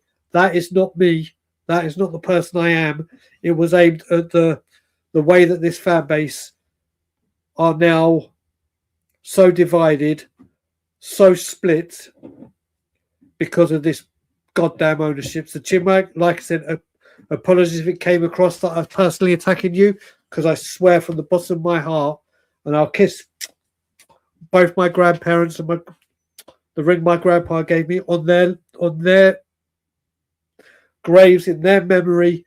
I did not mean it in that way. So if it came across that way, I wholeheartedly apologise. Correct.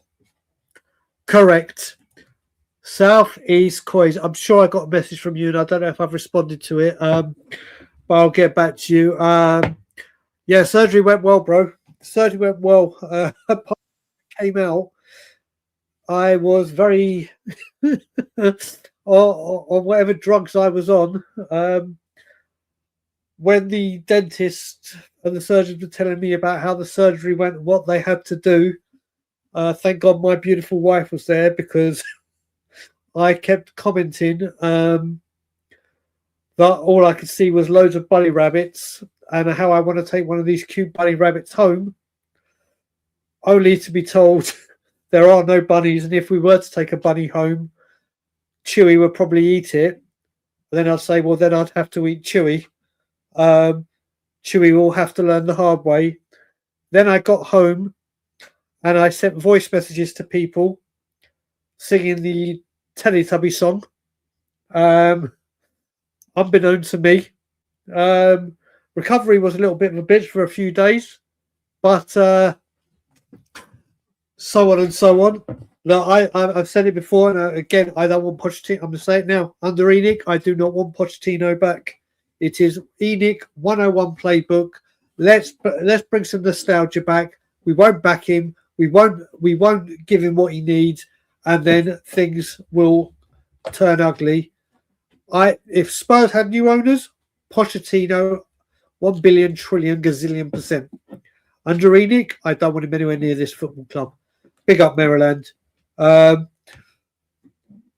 Mate, look, I've said it earlier. I don't know if you were here, Kudus. I know a lot of the people that run Change for Spurs. I know a lot of the people, the founding members.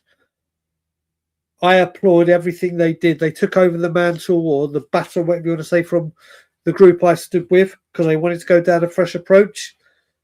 The way they got the exposure, the way they got the media attention, the way they handled getting the message across was a billion times better than anything we ever tried.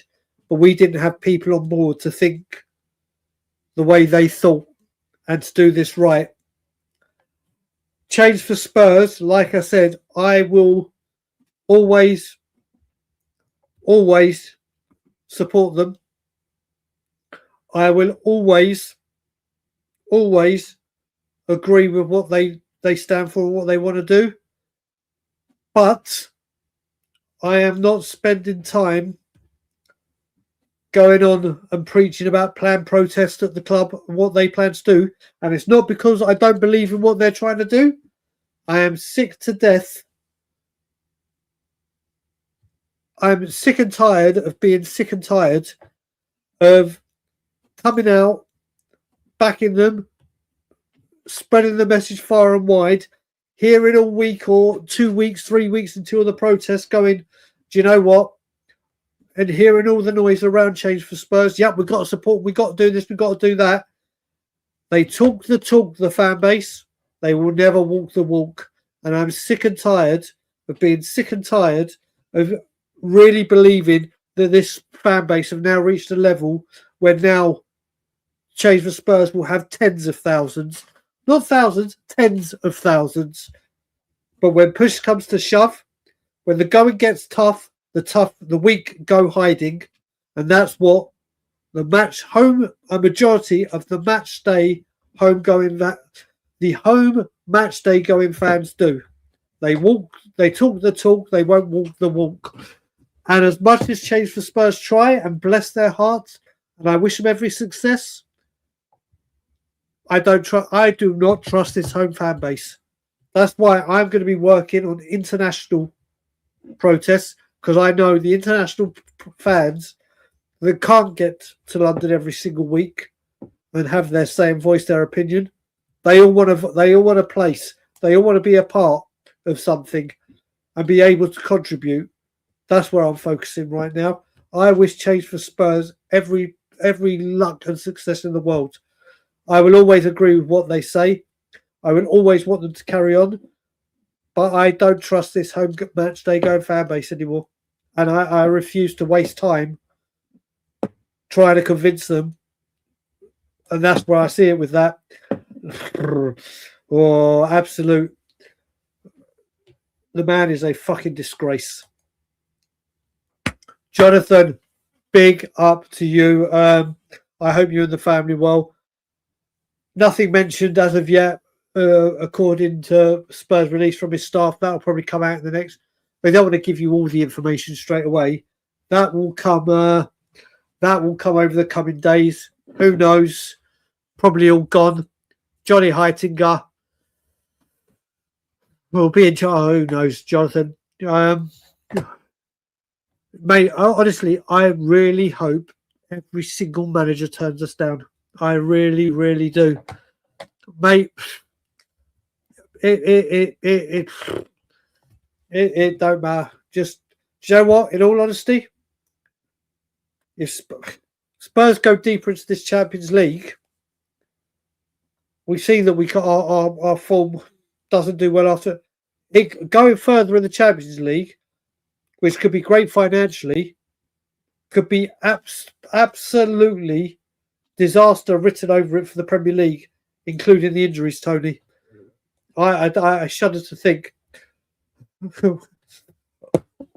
No, we need Kudos. We need a goalkeeper that can use his feet and use his hands and doesn't blame every single person when he kicks a ball out of touch and blame the defenders ahead of him.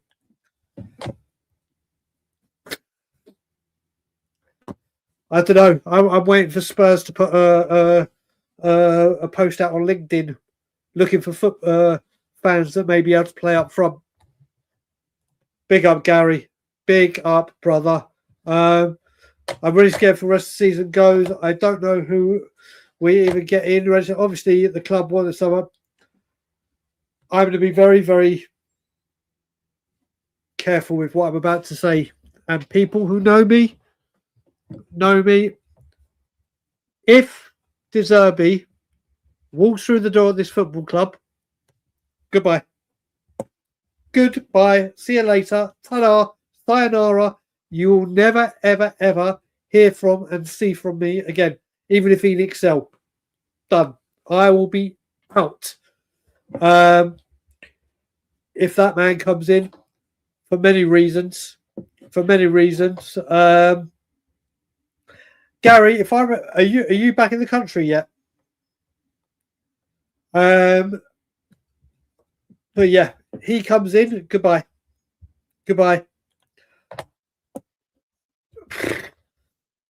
Mate, the funniest thing is that India colour, whatever they're called, even came out today. In fact, let me share the screen. Let me share the screen. 1 second. Give me 1 second. Cancel.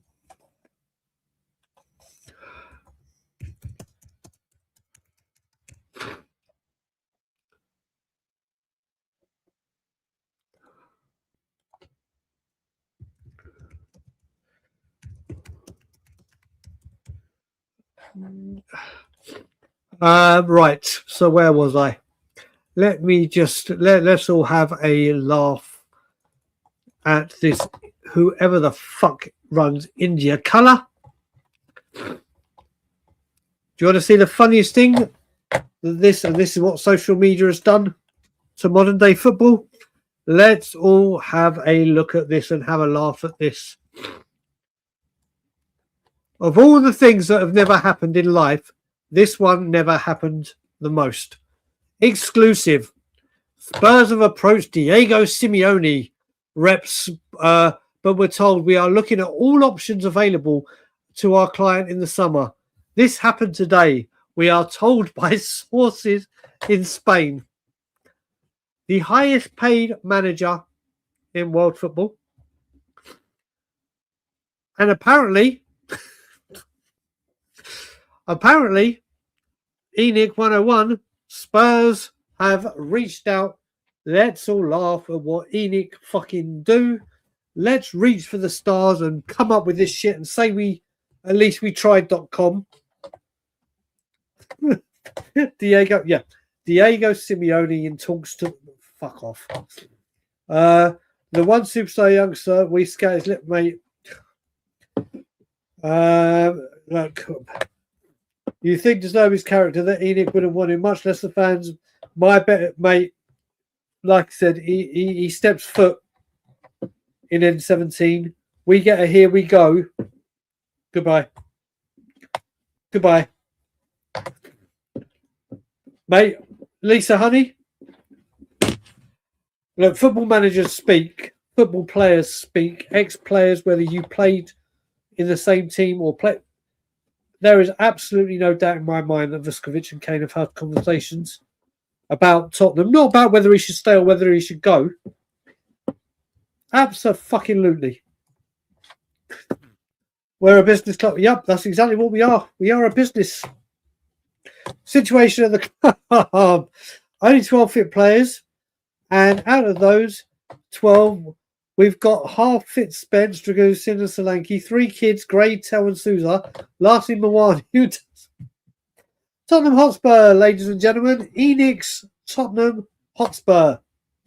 Do you ever watch Scottish football? Kilmarnock has a forward who scored a hat-trick recently against St Mirren, John Jules. Mate, I don't trust that. Listen, when it comes to Scottish football, I used to love watching Scottish football. Funnily enough, you wouldn't believe this knowing me as you do, when Paul Gascoigne was at Rangers. And Paul Gascoigne had Michael Laudrup and there were George Albert's The Hammer. And Scottish football, I used to love watching Scottish football then. Don't pay any attention to it whatsoever. John, as much as this guy could be great, this is what we've come down to. We've lived in a time where I can remember a strike force of Clive Allen who scored 49 goals in the season. We went on to Gary Lineker, Teddy Sheringham, Jermaine Defoe, Jurgen Klinsmann, Dimitar Berbatov, Harry Kane, Heung-min Son, Gareth Bale, David Ginola, blah, blah, blah, blah, blah. And we're now talking about Solanke, Richarlison, Tell, Odebear, Mawani, a fucking guy we've signed from Hearts that wasn't even signed to go into the first team, was signed to go to the under 21 teams. And now, this is how bad it's got, Jonathan. And like I said, this ain't against you. This is what we've come down to. Spurs should be looking at a player from Kilmarnock. This is where we have come from. Tony, listen, chat, sometimes you don't need to put in things once or twice or 3 times. Sometimes I go on absolute rants and get away from the chat, and then it takes me a while to catch up. So never fear that you need to put things in. We just need to go 3, 2, 7 together. Mate, I don't even think, mate, yep. You're not the only one, Lisa. I'm behind. Look, I'm up to, it's now 11:31 my time, and your chat that I've just brought up was 10:34. So I will get to these chats. I may need to, I'm going to skip through anyone that's talking amongst themselves. Big up to you, Dave. Big up to you. Land should be I won't answer that question without getting myself banned. Question: who would you take as interim manager?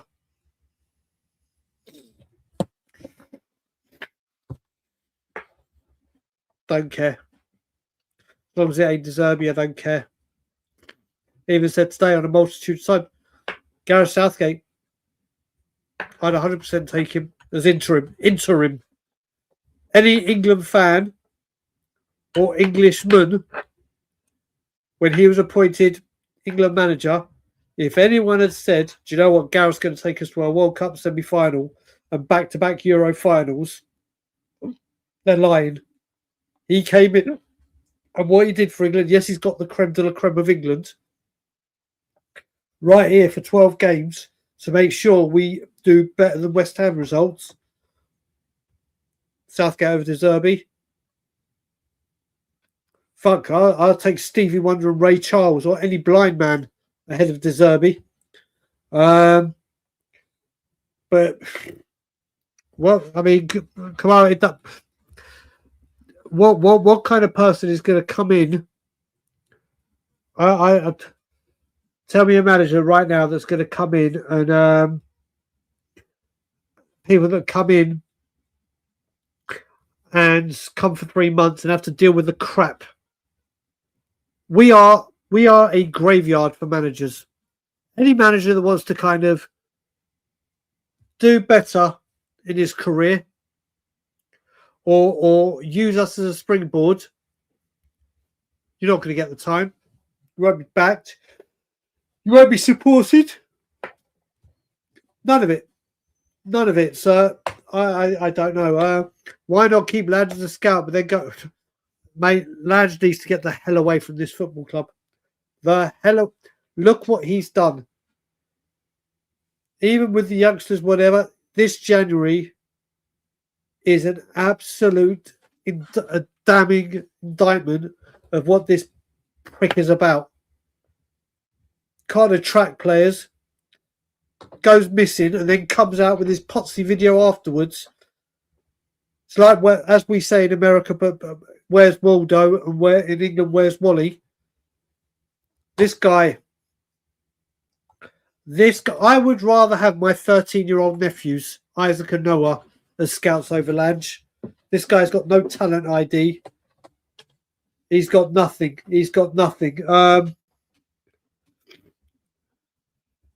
Look, kudos. One thing I will say, I don't, as I've said to you before, I've said to you, don't bring other YouTubers into this. This is Tottenham on Tour. This is what I say or what this channel represents. What other people say on their shows, I don't bring it in to here, sir. Let's not talk about other people that aren't here. I'd be okay with that. Look, I mean, what I will say, Jonathan, is Heitinger, if we're at a place right now, this is my opinion only, if we've come to a point where Tottenham's Premiership survival, as we speak right now, and let's be serious, it is survival, is dependent on a manager that has had no Premier League managerial experience, never had a managerial position, been a part of assistant coaching, whatever. If this is what we've come to, that we are rolling the dice with an interim that's only just walked into this football club, then this unfortunately, Jonathan, this shows exactly how bad of a decline this football club is at. I don't get me wrong, it could be him and he could win every single game and have a Michael Carrick impact. Could well be. Do I believe he will, especially with the injuries and all the shit that's hovering around this football club? I just seriously don't. I just seriously don't. I don't even know where to watch championship games in Mexico. If that happens, Lisa, reach out to me. I'll give you a link to or I'll put you in touch with my IPTV people that I use, and you'll get championship games. Trust me. Big up, Silly Singularity. Hope you are good and the family are well. Jonathan, if Romero wants to go, don't let the door hit him on the way out. But if he can show a change, give him Frank out. I say we let him show it. He's a player for sure. Yeah, I mean, Harry Redknapp even called him out today on Sky Sports. Harry Redknapp even called out his discipline and on-the-field antics, which I'm sure that didn't go down too well. Oh, wait a minute. I think we're just coming up to the... Right. I'm going to try and go through these quickly because I can tell how far we're behind because we've come back to Kevin Danso. People say Danso's average just because he's not Van. Agreed. I've never seen Danso have a performance less than a 6. Agreed. I've never seen Danso have. Do you know what? If I had someone reading these comments out to me and that comment came out and I had to say who it was in a heartbeat, in a nutshell, it would be Scott M. I have Danso. Yep. Exactly. Right. I'm going to go through. Yes, he does. Let's go through these. Mate, I would right here, right now, and yes, my bias is going to come race to the service. I would have Alfie Devine back in this club right now, not only in the club, starting. When a ball playing midfielder, Alfie Devine. Right here, right now, Alfie Devine, first thing I would do. First thing I would do. His attitude was for Frank honestly often big up to his attitude towards Frank early in the season, offering a Spurs fan out for a fight. Mickey yeah, listen, what he did after Bournemouth and the other players, totally unwarranted, uncalled for, and shame on them. They get paid hundreds upon thousands a week, and they know that being ridiculed and banter and passion is part and parcel of being a fan, and they should be able to deal with it. Agreed. Big up, Scott, buddy. Big up. Mickey wants to go because he is seeing us go nowhere. Bingo. Bingo, bingo, bingo. Danso long throw. Big up the long throw. Big up the long throw. Danso is fine off the bench, sure. No way. Yes, he is good enough to start. Jonathan, is there any validity to the rumour that Poch is being hired here? Who knows? Who knows? Pulisic is doing great stuff at AC Milan. Was a good player at Chelsea. Do I think he could do well at Spurs? Who knows? I haven't given it too much thought or whatever, but I think Spurs can do better. In terms of Danso is without a doubt. Catman Jess, how are you, buddy? How are you? I haven't seen you for a long, long time. I hope you are good and well. Eric is saying Pulisic created more chances. Yep. I mean, going back on that, do you know what? Who am I to argue about Pulisic when we're talking about the front three that we currently have? Big up the press. Big up to you. I hope you're good and well. Good morning to you, brother. The pace argument is generally down to this true.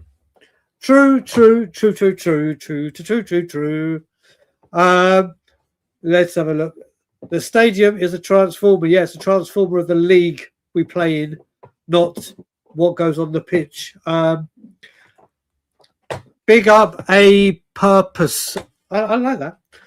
I know many don't want Poch back, but he's truly mate. We'll give him time. Enic won't back him. Enic won't back him. They won't back. Don't a purpose, please. And I say this wholeheartedly, and not just at you. Any Spurs fan that thinks and goes into this window thinking this is the year that Spurs and Enic go big and back a manager, been there, done that, tried it, doesn't happen. And remember, FFP and PSR, we keep pushing that bridge and advantage away from us. Do we take advantage of it? Not one fucking bit. I wanted Frank to stay after the NLD loss for some reason. The same reason Vinay wanted. I fell for the propaganda. Yup. Mate, look, people, I switched off the Bournemouth game. Agreed. Lisa, good night, darling. I hope you're good and well, and we'll speak soon. Lubo, it's not about data live stream. Like I said, Lubo, I love dearly.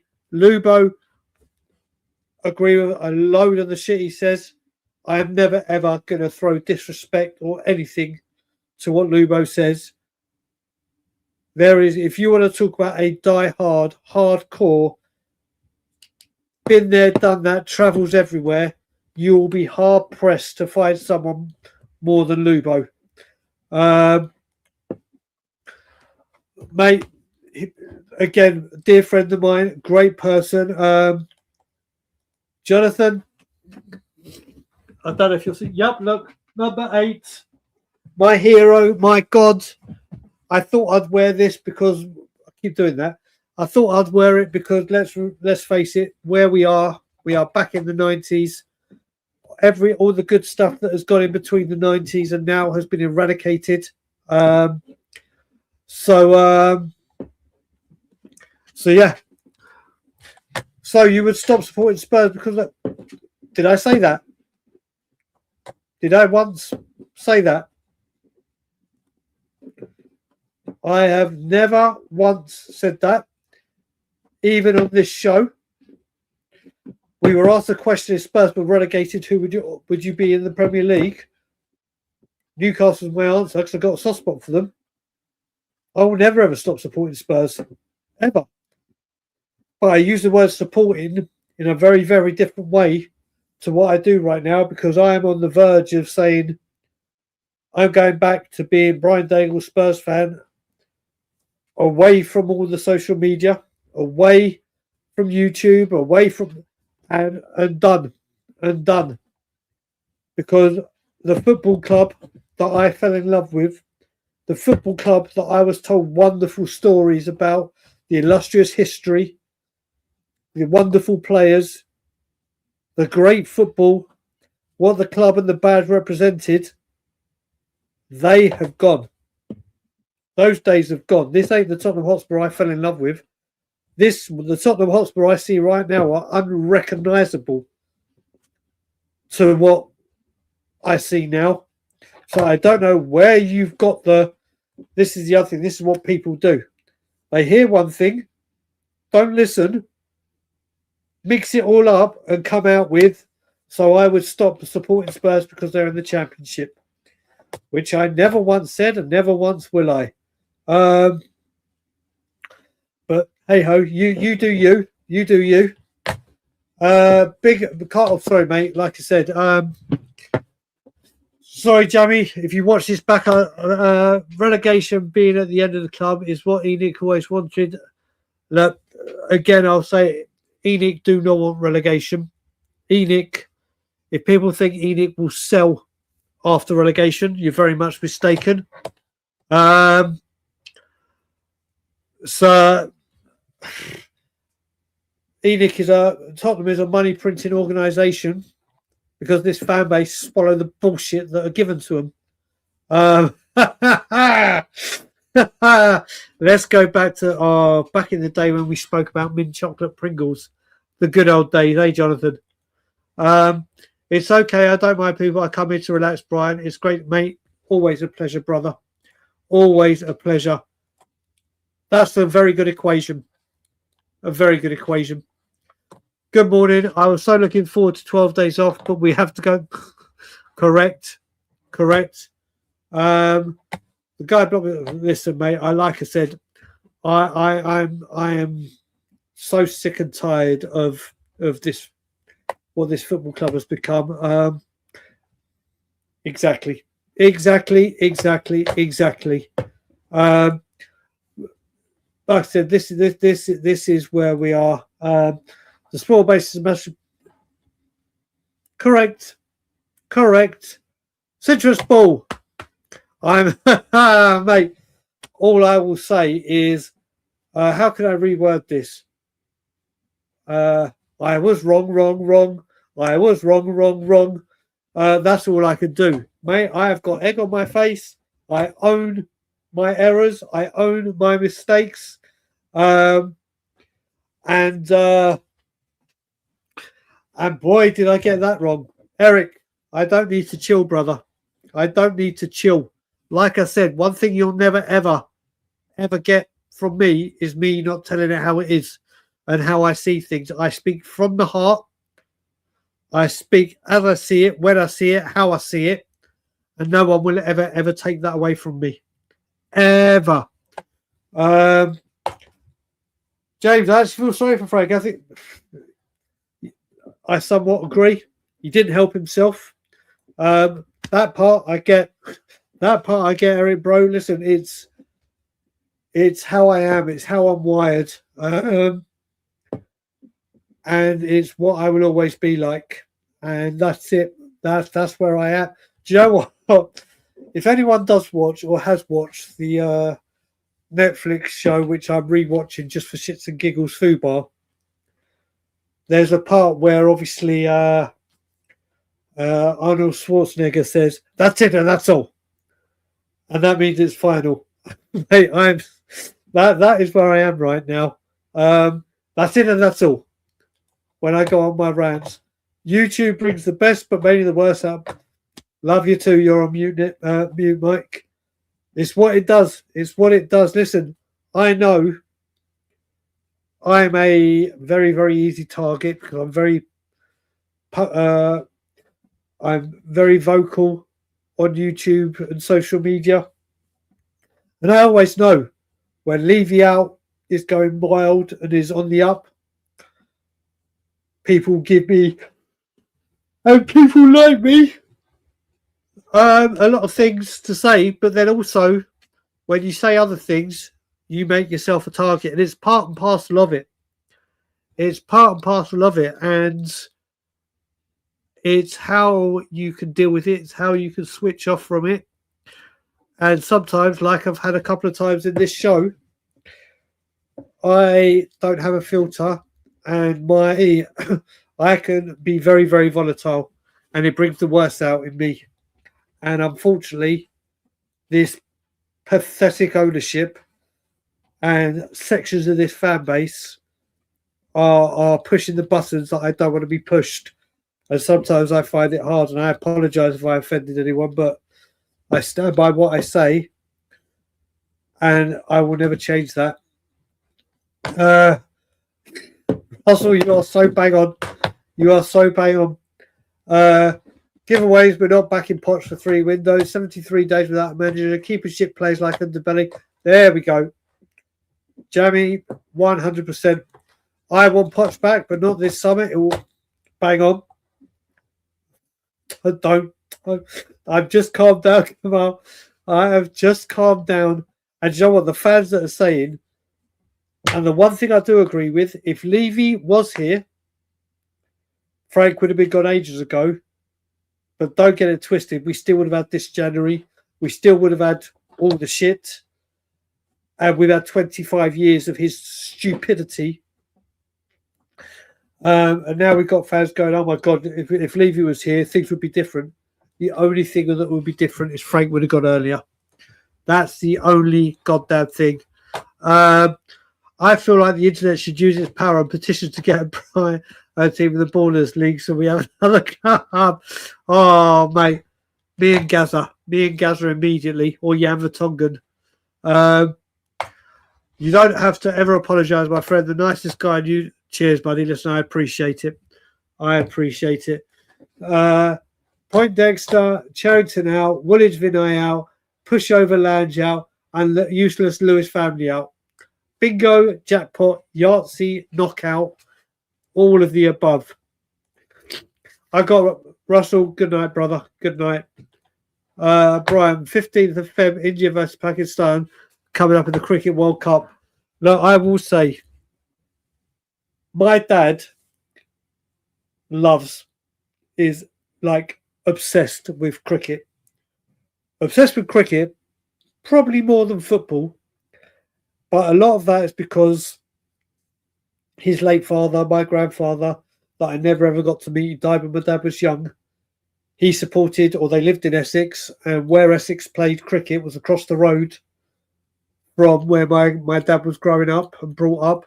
And every summer my grandpa took him to watch Essex, and he loves cricket. It gives him that connection to his dad. I cannot stand cricket. I honestly, I just can't do it. So as much as it was and I can understand how much of it and appreciate how much of a huge sport is in that neck of the woods and other parts of the world. I just can't stand it. Yeah, like I said, James, thanks for. I already feel better. Before we go, can you let me know? I've said it just before, James. Don't know if you were here. Like I said, I am so far behind on the comments. I'm actually catching up because I've been whizzing through them. I've got to the point. I just don't care. I just don't care if Deserby comes in. It's over for me, and you'll never see me again. I just don't care. It doesn't matter. It's all part of the bullshit production that is Tottenham Hotspur. They are in full swing, and you know what? There's fans lapping it up. Gary, good to see you. You're back, mate. I didn't go to the Newcastle game because I weren't feeling well. I'm delighted that I didn't. I will, however, be there for the North London derby without fail. It's a brother of mine, a very dear friend of mine, Bobby Kay's 50th birthday. A couple of days before, so we're all going to be there. And if it's Deserby in the hot seat, it will be my final appearance at the Scotland Yard till leaving Enic cell. Gary, it's great to hear that you're back in Toronto. Yes, it is snowy. Gary, I'm once again going to put in my personal email. Please send me an email, brother, and let's chat away from or more than just on a YouTube chat. Anyone else who wants to email me, whether it's good or bad, or wants to help me with the North American protests, please feel free to do so. But Gary, please do email me, brother. North London derby, I will be there. I've been saying since Jose left, I want a combination, mate. I would this and all this. Nagelsmann is the number one choice for me. The number one choice for me. I think he didn't need any players in January. February. They went out and signed 4, including 3. Yep. James, you're bang on. I have to head to bed now.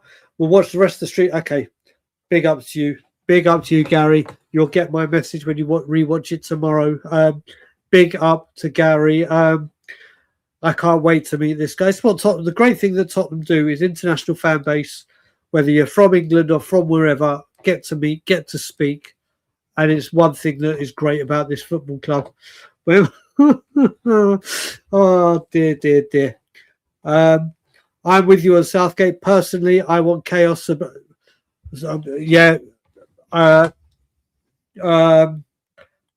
comment. I refuse to talk about Deserby on the grounds that I don't want to. I honestly, Steve Cooper, that's who was in charge of no, it wasn't Steve Cooper. Who was Forest's first manager? Who did Forest go into the manager with? I'm such a loss. Is the hate a lot of personal reasons? Let's just put it that way. Mick, a lot of personal reasons. And I've got to be very, very careful with what I say and where I say. I even said a couple of things today. Straight away out come the trolls doing what they do best. It's not just because he's a hothead. It's not just because everywhere he goes, he gets found out. There's a lot more. There's a lot more to it. Yeah, this is another good point, Ty. This is another good point that I hadn't thought of. Forget the trade. I agree with everything that you said apart from the Chelsea traitor. The one thing, I didn't like that he went to Chelsea, but Spurs fans were cool singing his name and have done for many, many managers. He's always said Spurs are his passion. If Spurs had just gone for him, Chelsea wouldn't even be an option. He went to Chelsea because he wanted a job. And the fan base were crying out for Poch. I wasn't, because leaving the Enic family were still in charge. There is no way he would have gone to Chelsea. Yes, I really was pissed off that he went to Chelsea. But he went to Chelsea because he wanted to get back into the Premier League. And Spurs, the one club that he has been twerking for and non-stop twerking for, didn't make the call. And now they're going to make the call because guess what? They know that this is what the fan base is crying out for. And this is going to shut the fan base up and give the money machine more time to simmer. I don't want him anywhere near this football club under Enic. Period. There's another point. Only enough. The Gordon Ramsay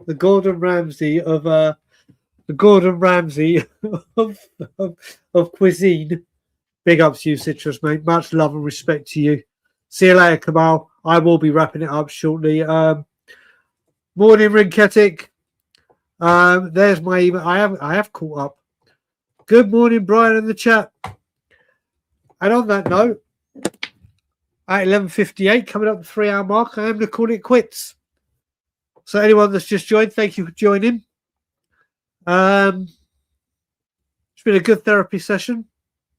I'm now going to go decompress and try and do anything non-Spurs related. I hope all of you have a great morning, a great evening, or great afternoon, wherever you are. Like I said, everything that I've said tonight, I stand by. I am at a point where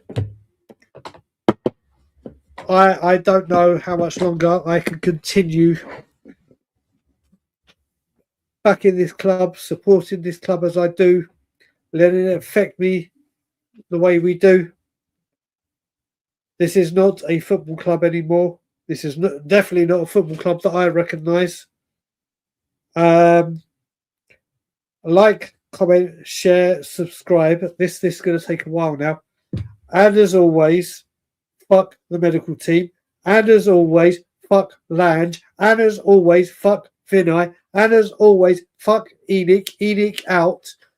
Bastards. Love ya.